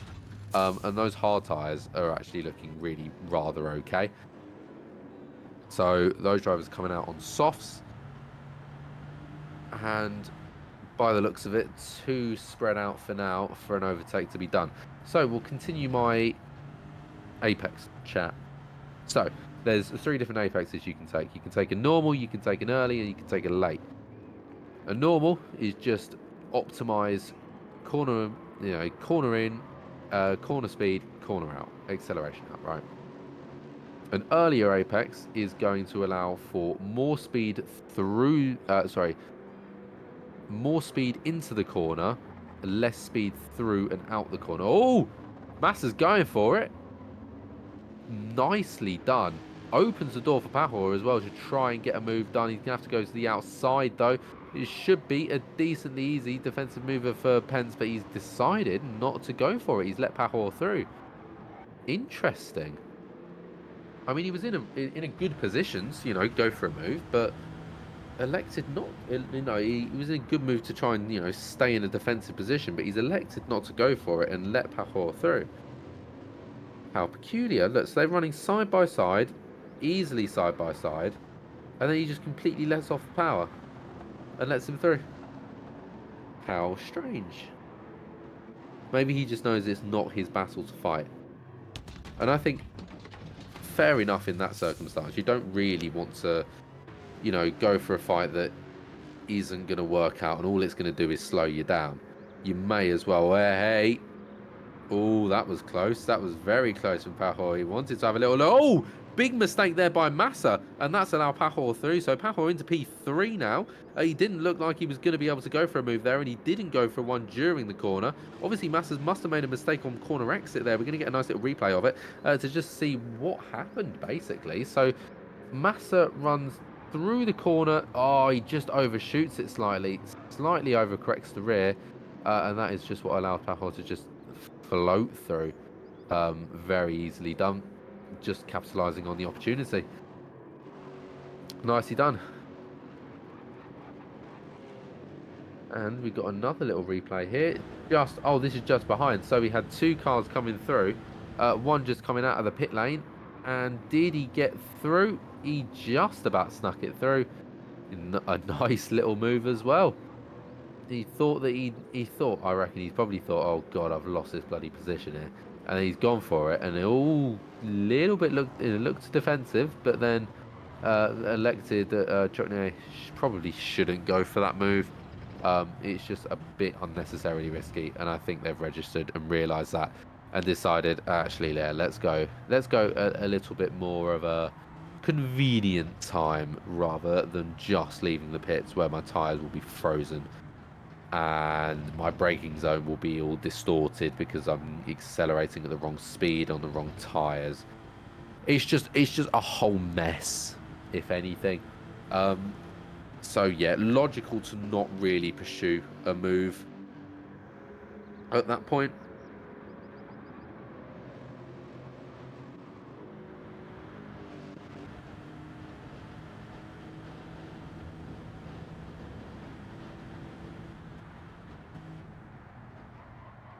Righty, well, we stay fairly quiet for now, but I think we've got a little fight brewing, and I think a move might be made very soon. Weaving a little bit behind, but that's not too bad. You're not infringing the car behind because there is no car behind. You are the car behind. Isn't quite able, to find a path. I think is what he's struggling with. He's really struggling to find a path around Kiss right now. He's looking to the inside, he's looking to the outside, he's looking for the switchback, he's looking for everything. And just Kiss is just relentlessly defending amazingly, may I say. He's planting his car on the racing line when he should be planting his car on the racing line. He's at max defense when he needs to be at max defense. But interestingly, he's sometimes putting his car a bit more central, which makes it bloody impossible to get past. I mean, it's a really slow line. Don't get me wrong, it's not quite as slow as max defense, but it is a slow line.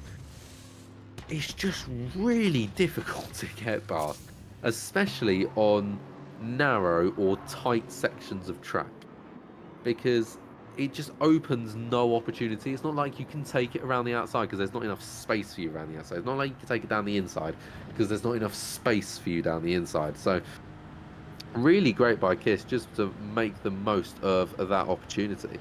And now it has quietened down once again. It's interesting how everything just sort of ramps up and it slows down, it ramps up, slows down. Fastest first sector one. Oh, are we in for a fastest lap watch here? I think we might be. A fresh-ish rare pair of racing sauce. They might have done what, a lap or two. Yeah, this is their second lap out. Lap 15 didn't get registered. Interestingly, why lap 13 is being labelled as lap 15 on the right-hand side, I'm not too sure. Polyphony. That's my blame. It's not quite a purple sector 2. So maybe it won't quite be that fastest lap we wanted to see, but I think it's still going to be a fairly good lap nevertheless.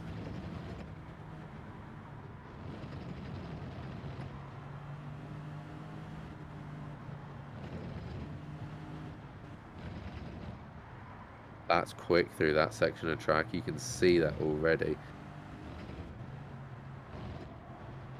He's taken sector 3 really quite nicely, if I'm honest. Especially through the braking zones, you thought he was really catching up to the back of Chocney. It's a matter of whether he can just push through the corners and get the acceleration he needs to, and I think he's done that pretty decently. A 144.7, so it's not quite, it's nowhere near the fastest lap, half a second. But it is enough to, you know, just get on top of his times, maybe chop down some time of the drivers in front, because they're not going to be lapping at top speed every single lap, are they? The fastest lap's the fastest lap because it's the fastest lap, it's not because it's the lap everybody's doing. So take it with a pinch of salt, if being completely honest. And just keep putting the laps under, because that's the important part, and that'll be what the drivers are primarily aiming for. Just lap after lap after lap. Same again, same again. And especially just trying to avoid anything to do with wet weather running as well. I know these Lexuses are a little tail happy in the wet. So that will be something that these guys are dreading.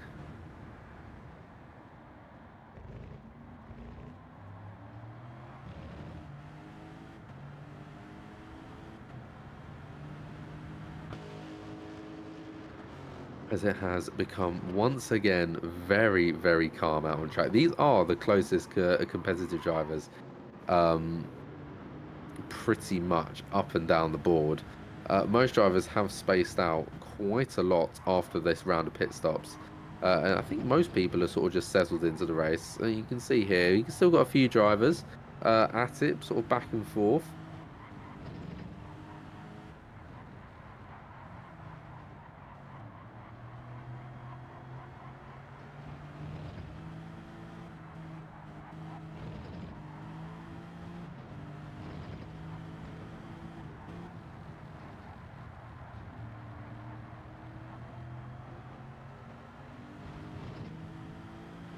I think Amu's on the run here. I think Amu's on the run here. Is he going to be able to do it? He's got the slipstream. Kiss is going to go very defensive. He knows that he's going to be able to get that speed to come alongside. He's pushing him to absolutely the minimal amount of space that he can give. And that's really well defended. Kiss, that is a textbook defensive maneuver, but it doesn't quite get him out of the danger zone just yet. He's still under a lot of pressure, of which he's handling really well. Absolutely superb from Kiss. Great defensive maneuver there. Going down that main straight, he held a close line all the way to the inside, and then just as the Greek driver just came and got closer and closer to him, he just got closer and closer and closer and just pushed him out as wide as he could, so he could get a fast line through and make sure that the switchback wasn't possible. So really good from Kiss there. Who knows, maybe Massa can pull something similar off, because he's going to be under threat from possibly the same kind of move very, very soon. There's only, another 3 corners to go with these two as they run through sector 3 now onto lap 18, which would signify the halfway point of the race. And they do run side by side now down the main, they do run top to tail down the main straight.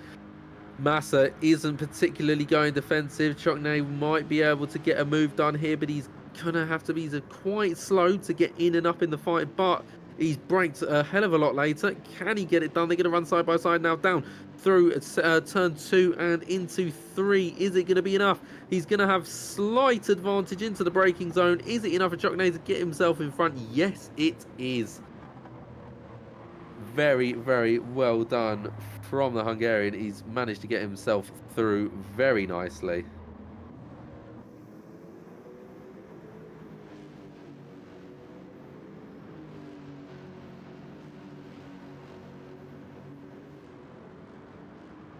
That is just a spectacular move.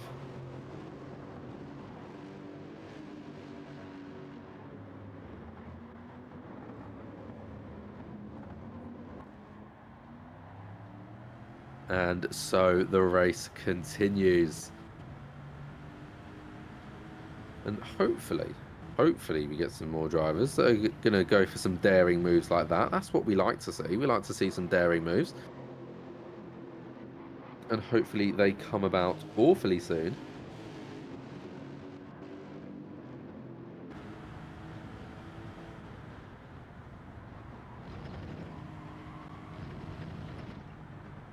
Most drivers, you get a little train forming just here towards the midfield as well. There's a fairly solid train.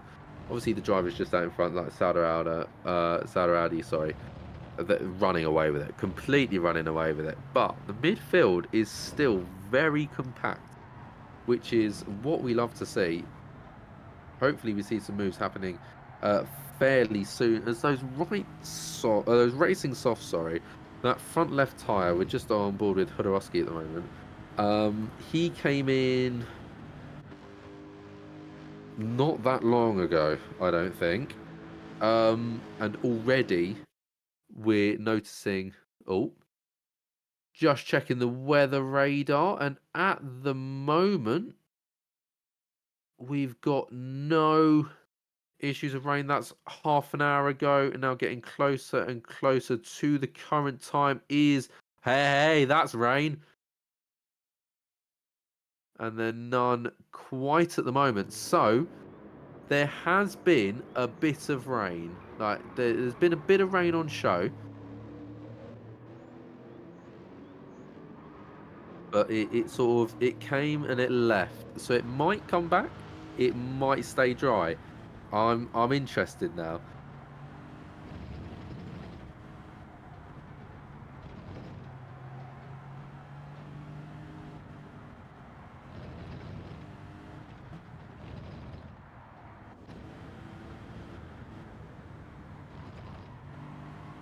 Now Kiss under threat. It feels like this guy is constantly under threat. He's really struggled to shake off the GTGC car, as once again going through sector 3, just trying to take that different line, optimize the exit, get closer and try and go for a move once again down the main straight. I know he probably won't want to, because it's a trial and tested move that Kiss knows how to defend from, but unfortunately there's not an awful lot more overtaking opportunities other than the main straight, so he's going to have to try again here. Down the straight we go. He's closing, a quarter of a second. I don't think it's quite going to be enough to go for a move here, you know. No, it is not. He never got closer than a quarter of a second.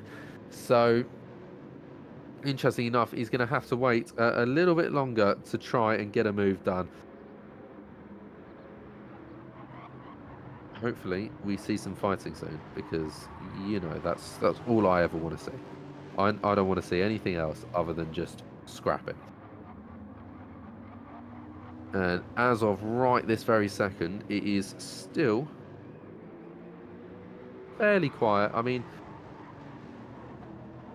what's it? Kalodis is pushing, kicking out onto the grass there. You can tell he's pushing. He wants that position direly.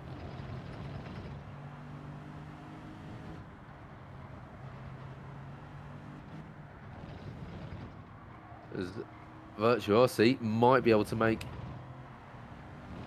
a big help off of the massive mistake. Even if it's not going to be the overtake, it could be a good opportunity to just close down on time a little bit. And oh, he's tried to go for a move into the second to last corner, and it hasn't quite pulled off, but it is going to possibly open the opportunity to go for a move down the main straight. I think it's just that little bit too far apart. Yeah, most likely going to be the case. The slipstream is helping, but it's not helping anywhere near quickly enough to try and go for a move there. But that is a place where I haven't seen anybody try and go for a move yet, so that was really quite fun to see. Hopefully, I reckon somebody might, might go for a move. The issue is, though, it was because of a massive mistake. So, I don't know. It is definitely possible for it to, work, but it's give or take. We'll put it like that.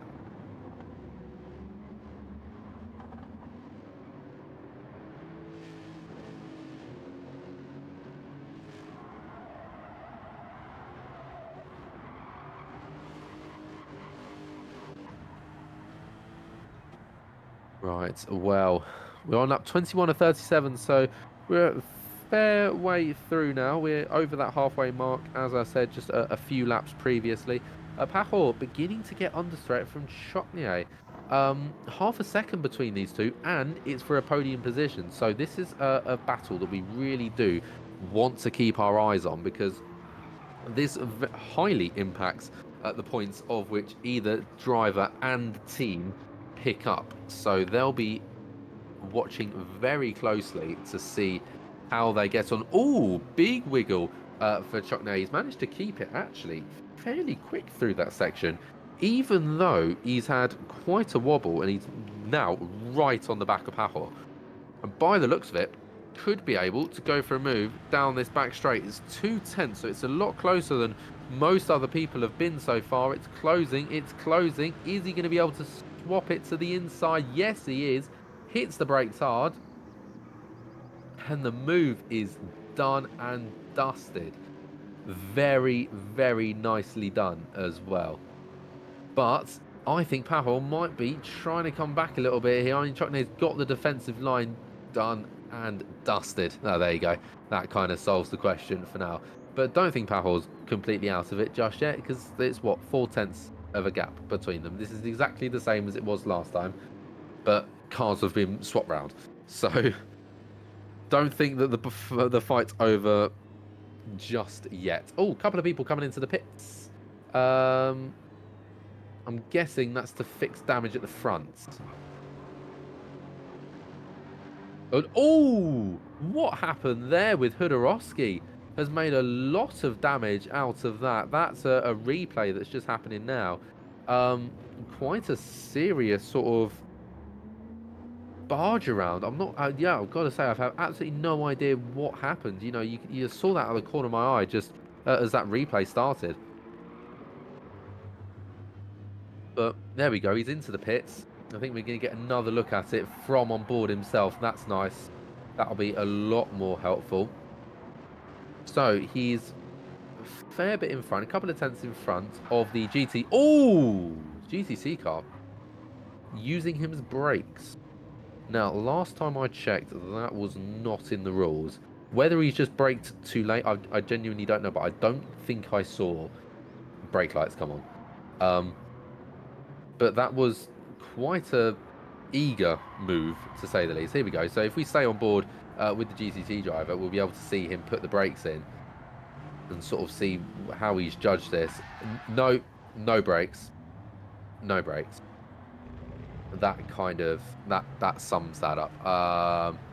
Not exactly what we want to see. That's not the sportsmanship that we advocate for. So do not copy. It's bad. There'll be a penalty incoming, I imagine. I'd like to think so. That'll be up to the steward's discretion. It's not mine. I have absolutely nothing to do with it. Either way, he comes across with... He has got front wing damage as well, front body damage. So he's going to have to put up with that for the race, for the remainder of the race. And here we go, just watching another replay now. Just seeing what happened here. I'm not too sure. Oh, it's the same incident. Yeah. It's yeah, yeah, it's not very well mannered. It's not what we want to see. And I don't know the incentive for it either. Not that there should be an incentive. That's not exactly a reason for it. But he's picked up the penalty of having to work with a broken front bonnet. So maybe that'll be a significant downfall. I've got absolutely no idea. But we've still got, what's that, 13, 14 laps to go. So you've still got a fair way to go.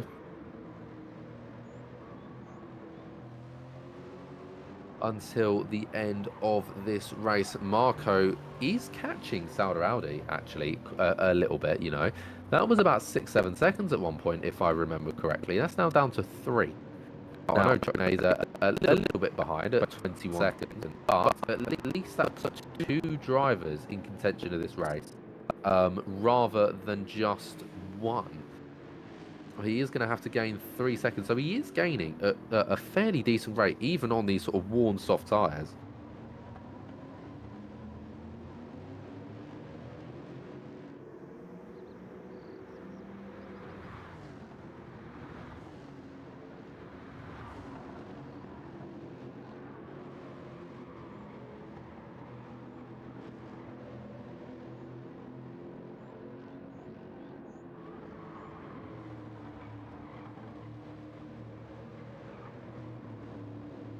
Right, well, number 46 with a drive-through penalty just coming through there.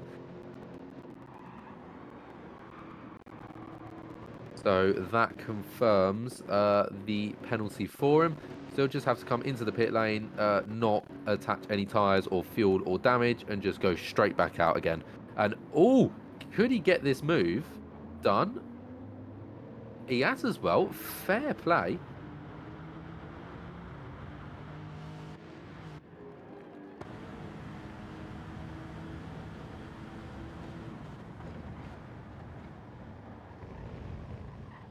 That is a really, really nice move. That hairpin as well. I'm surprised we haven't seen more action at that hairpin. It's been eyeing me up. It's been, you know, it's a really tight hairpin. It seems like a logical place to be able to go for a move. It just can be quite difficult to get into the right position to go for it. But yeah, someone's gone for it, and it's always lovely to see. Right, most people, a couple of people, sorry, no, coming into the pit lane. Kiss in the pits as well. That'll probably be the last stop for them, I imagine, with what, 12 laps remaining, pretty much.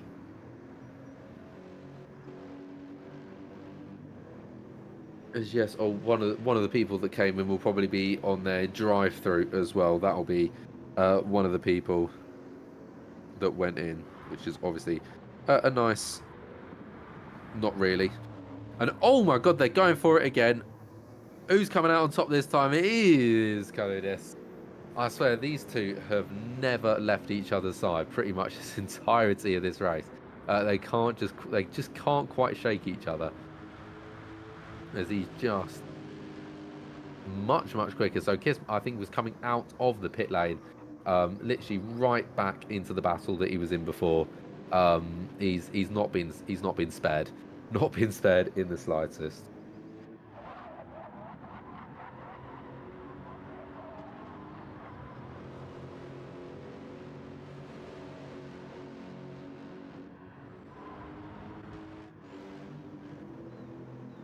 And we're starting to get some blue flags coming through now. The faster drivers are beginning to catch up to the drivers behind, which is always, I wouldn't say an issue per se. It's just something you have got to be wary of.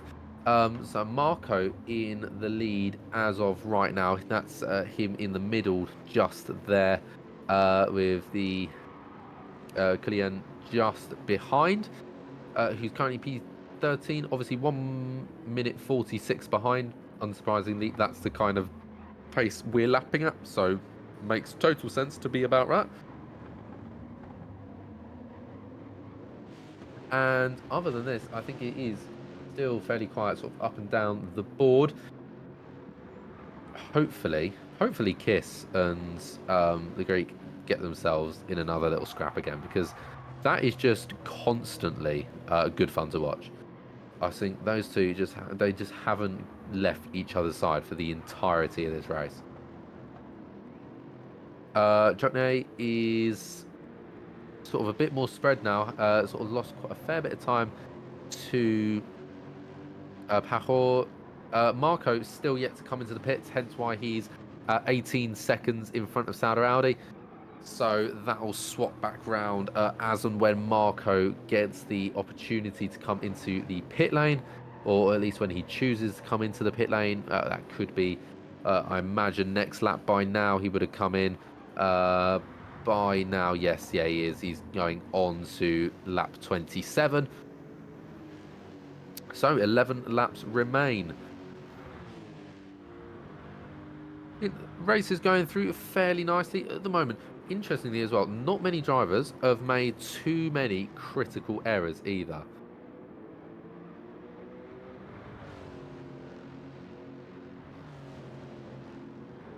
Most people have kept themselves to a really good level, of which like their pace has been just very on it, just very similar pacing throughout the time. Obviously, you know, they might have one bad lap here, one bad lap there. That's usually, you can tell, that's when they come into the pits.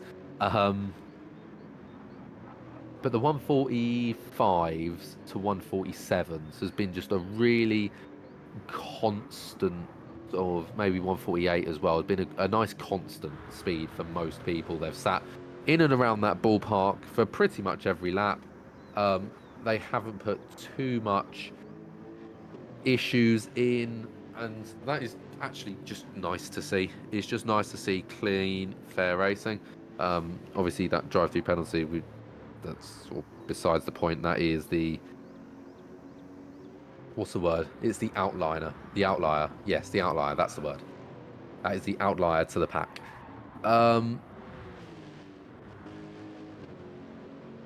Still, most drivers are very separated at the moment. It has very much spaced out. We've pretty much got a car at every corner of the track at this point.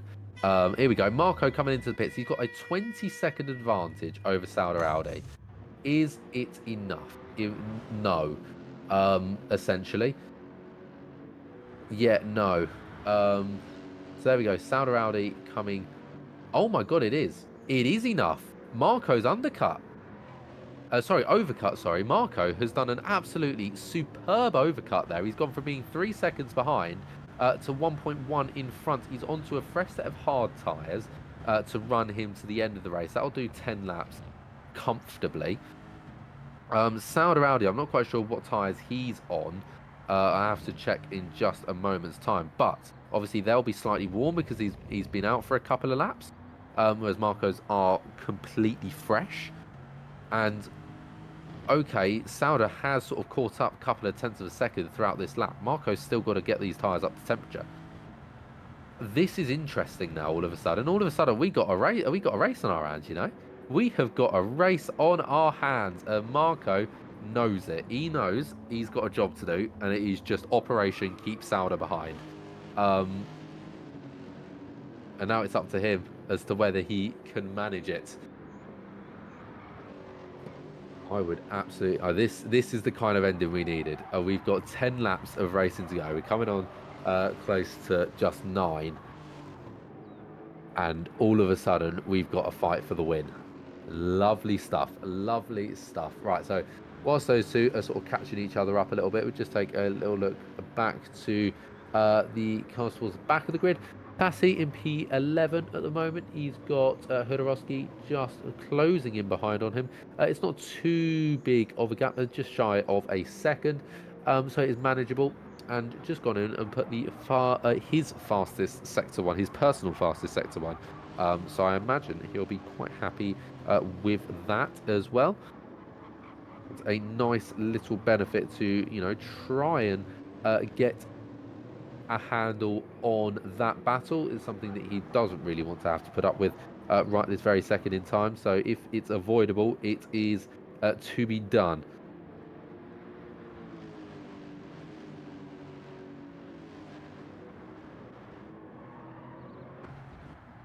And oh, look at this. Sauder Audi has gotten significantly closer to the back of Marco, to the point where now it's a quarter of a second between the two of them. Marco is defending okay throughout this section of the track. This section of the track, it is difficult to try and go for a move unless, you know, you get a good run out of one of the corners. You know, one of the drivers makes a mistake, perhaps. The Sauder is having a look to go down the inside. He's forced Marco to go wide a little bit, and I think he has managed to pull that move off. Right where I've said that we wanted more moves, he's only gone and done it. He must have been listening. He must have been listening. As Sauder Audi gets himself in front with a lovely dive bomb down the inside. He just put himself enough into the corner where Marco had to give up a little bit of space, and he did think, oh no, I think he is down the inside there. It's almost a bit of a deception, a bit of a mind game there from Sauder Audi. But he has managed to get himself up into the lead of the race, that 29 of 37. And now we get to see a lovely replay of it, and it is just such a late move, isn't it? It's no contact was made either, which is obviously very nice. We don't want contact. We don't like contact. And he has just made that work for him. Is he going to now be able to extend that gap? I think he's definitely got a possibility of. I wouldn't put it past him, to say the very least.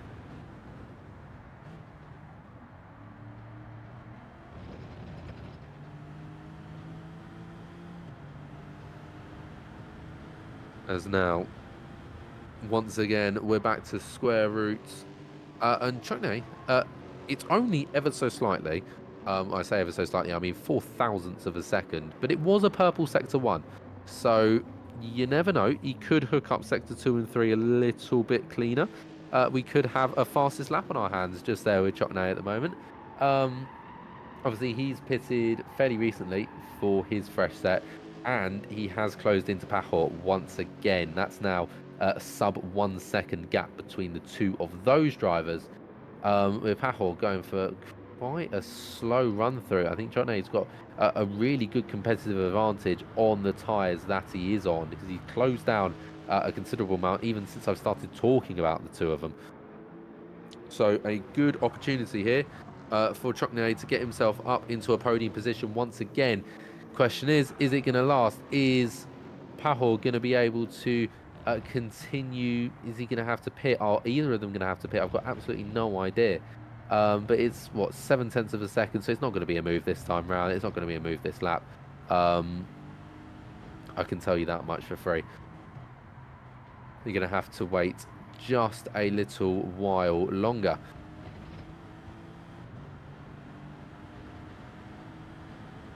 As we run on to lap 31 of 37.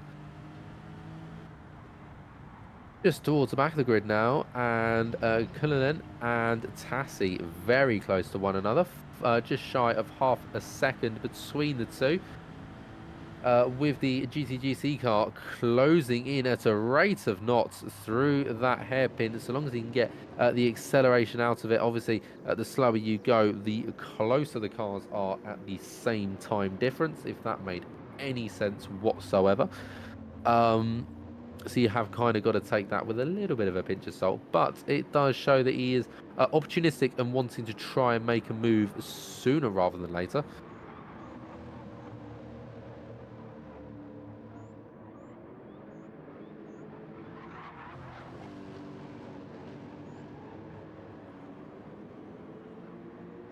Right, well, these two drivers keeping it still very, very close to each other, just hooking around this long right-hander.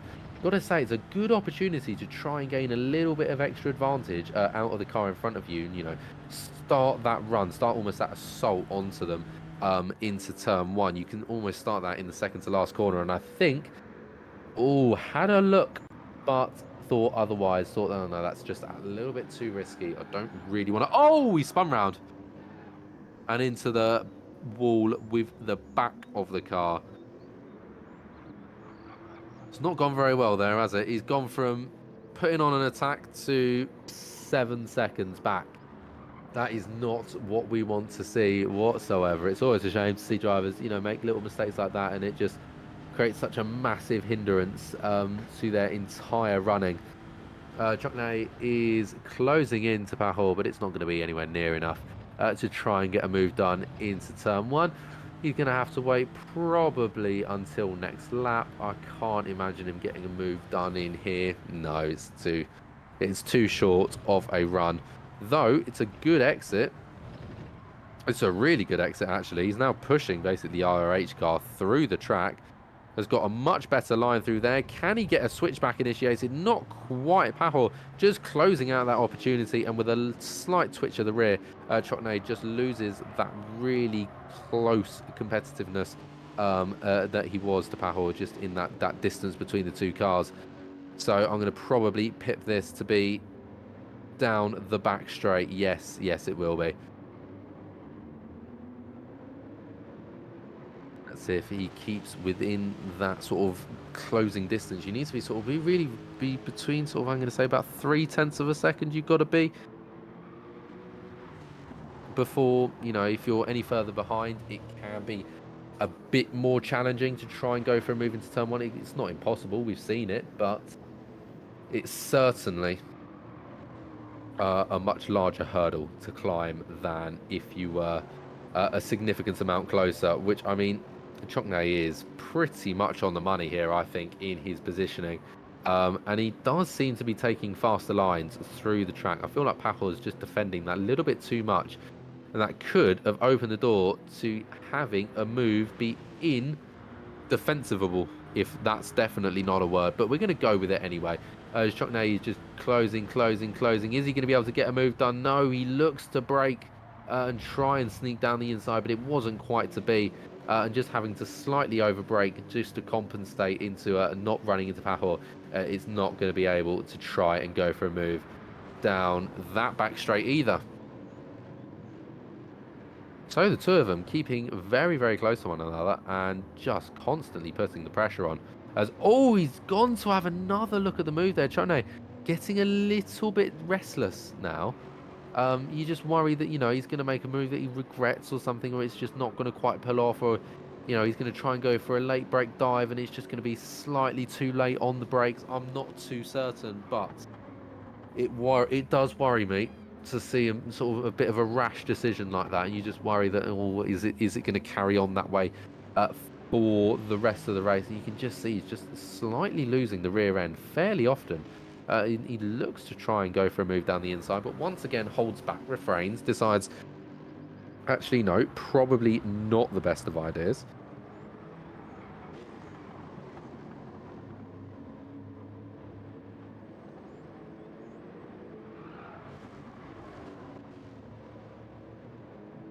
These two, they're still so very... Oh, a little bit of contact, I think, there might have been made as Pahor just loses the rear end going through that left-hander sort of on corner entry, interestingly enough.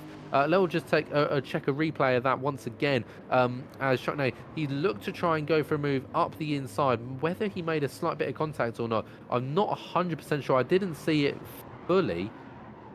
That might be, you know, that might be a little bit of contact, hence why Pahor just got a little bit loose out of that corner, just slid across the track slightly and has lost out on that position. But that's a very, very close call to margin, and it has allowed Chokne to gain a position. He's now up into the podium. P3 is only P3, but it's a hell of a lot closer to Marco than before. They're also very close to each other, 0.8 of a second between them. So keep that in mind as we run through these last couple of laps as well. And on the basis that I don't think anybody's going to go for a move within the next 30 seconds, do excuse me, I'll be back in just a moment's time.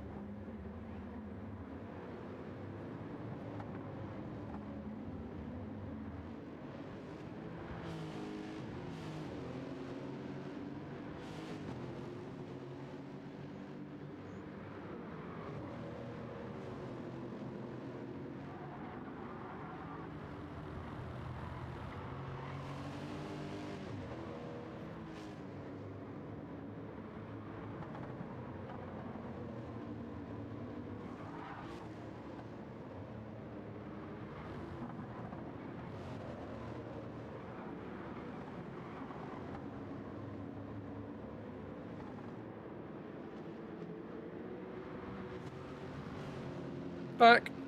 Do apologise. We return and no, nothing's happened. Thank Christ. Yeah, Chutney, Marco P2. Yep, that's all as it was. Lovely.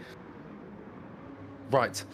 Both drivers, Powerhorse lost a considerable amount of time. Jesus, 1.4 seconds. If anything, he's going to start coming under threat from Virtuosi, who's 1.3 behind. So now, Pahor more in risk of losing P5 than he is gaining, losing P4 to P5 than he is to gaining into P3.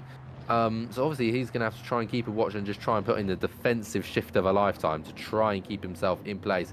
If not, he might be able to catch up to Chokne, but it's pretty even times between the two drivers.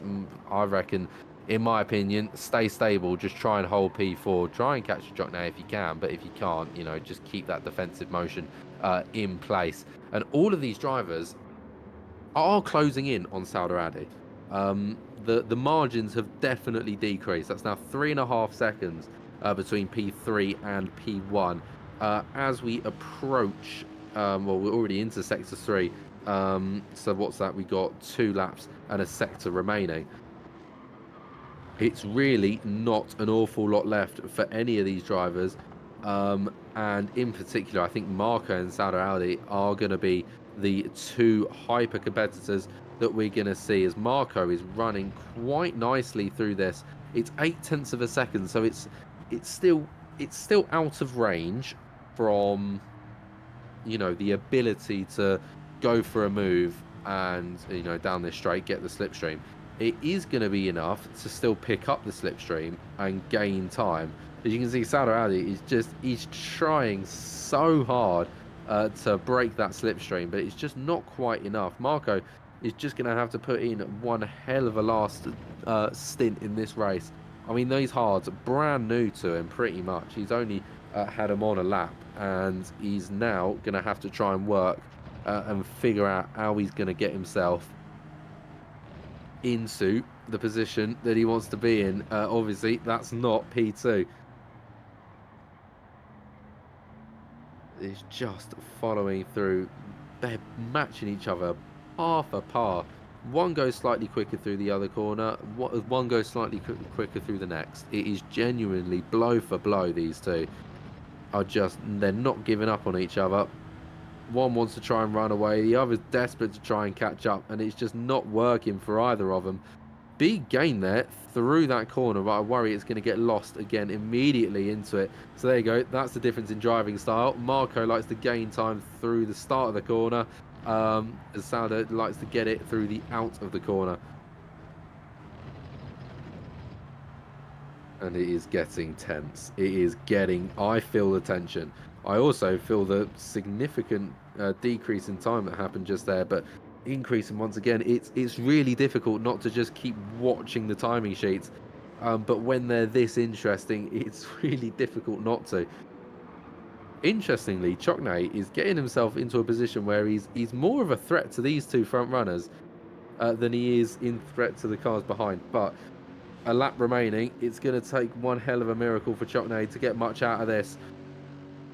Sauda is in position to win this race right now as we go down and into turn 1. Just one more time. Marco, half a second behind. He's closer than he's been for a long time. He's just going to have to try and make a move at a bit more of an unconventional place.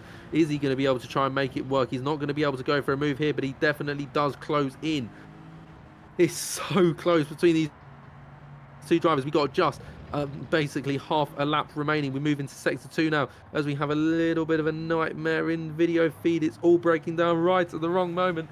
Oh, it's absolute tragedy, but Marco is still keeping close. Sauda running quite wide through that corner. It takes a very late apex to try and extend his acceleration out of the corner, which will be something that he wants to do so desperately, because that will not allow Marco to be able to get a move down a straight of any means necessary. Marco is going to have to put in an absolutely phenomenal move here. He's going to have to try and gain massively in some corner or another if he wants to try and pull this off. We've got less than a sector remaining, as Marco just trying to keep it on track at the moment. absolutely nailing it through there. Sauder is making the most of the track, just running even just ever so slightly onto the grass in certain circumstances, as both drivers nailing the ins and the outs of this entire track. Absolutely masterfully done through both of these corners, and it means that neither of them are going to gain or lose any time to each other. So I can fairly confidently say that Sauder wins at Japan. And with what a climactic finish of a race that we saw might just have one driver run away with it. All of a sudden, 3 drivers within a second and a half of each other. Wow. P5 comes across, P6 comes across. We got a few more drivers to come through still, but what a race it was. And it isn't quite over yet. It is only a corner remaining, but Kiss could make a vital error here. But I think out of the tail that's been taking place over basically all 37 laps, it's going to be Kiss that finishes out on top. Who knew, eh? Who knew? 7/10 of a second split those two after fighting for so long. It's almost quite rewarding to see that they took it right to the very end. Neither driver gave up and both took it right to the very end and right to the line. But it was Kiss in the end that came across. Pence is the next driver to come across the line.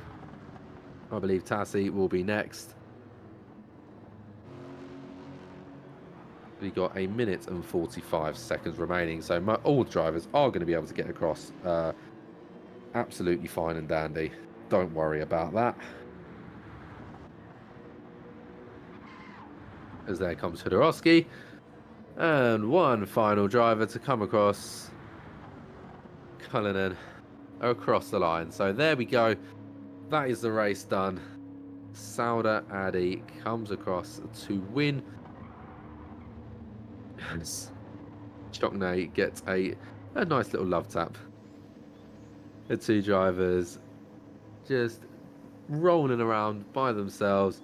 We got a minute left on the timer. I believe somebody DNF. They came into the pit lane. So we're just waiting for that timer to tick down. But, well, what a race we had.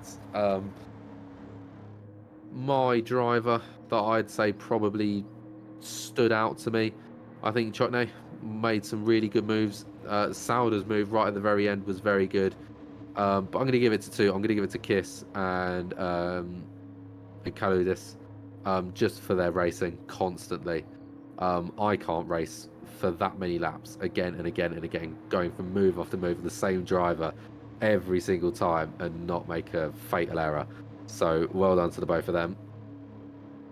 They wholeheartedly earned the right to say that, you know what, they survived the race, let alone get the positions they got, P7 and P8 respectively. It's a respectable positions, right slap bang in the middle. As there we go, that is the timer complete. And there we go, victory for Sauder Audi. A pole position and a clean race as well.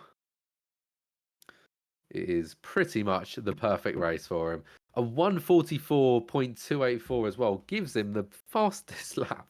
So Sauder Adi, well done to you. That was a very impressive lap. So Sauder Adi in first with Marco in P2, Chokne in P3 and Virtuosi in P4. I'm too scared to even try pronouncing that name. So I'm going to say just the groupman in P5, Pahor P6, Kiss P7, Kaludis P8.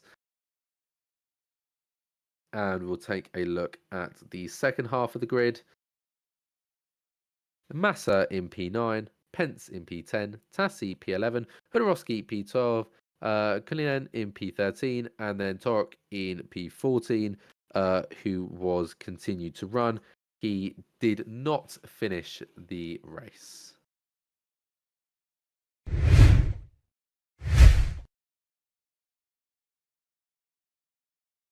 Righty, well, that just about rounds it out today. Unfortunately, I can't stay to interview. I've got to get going. But Thank you all for watching. I do hope you have all enjoyed the racing today. I've been the Castteristics. Thank you, and good night.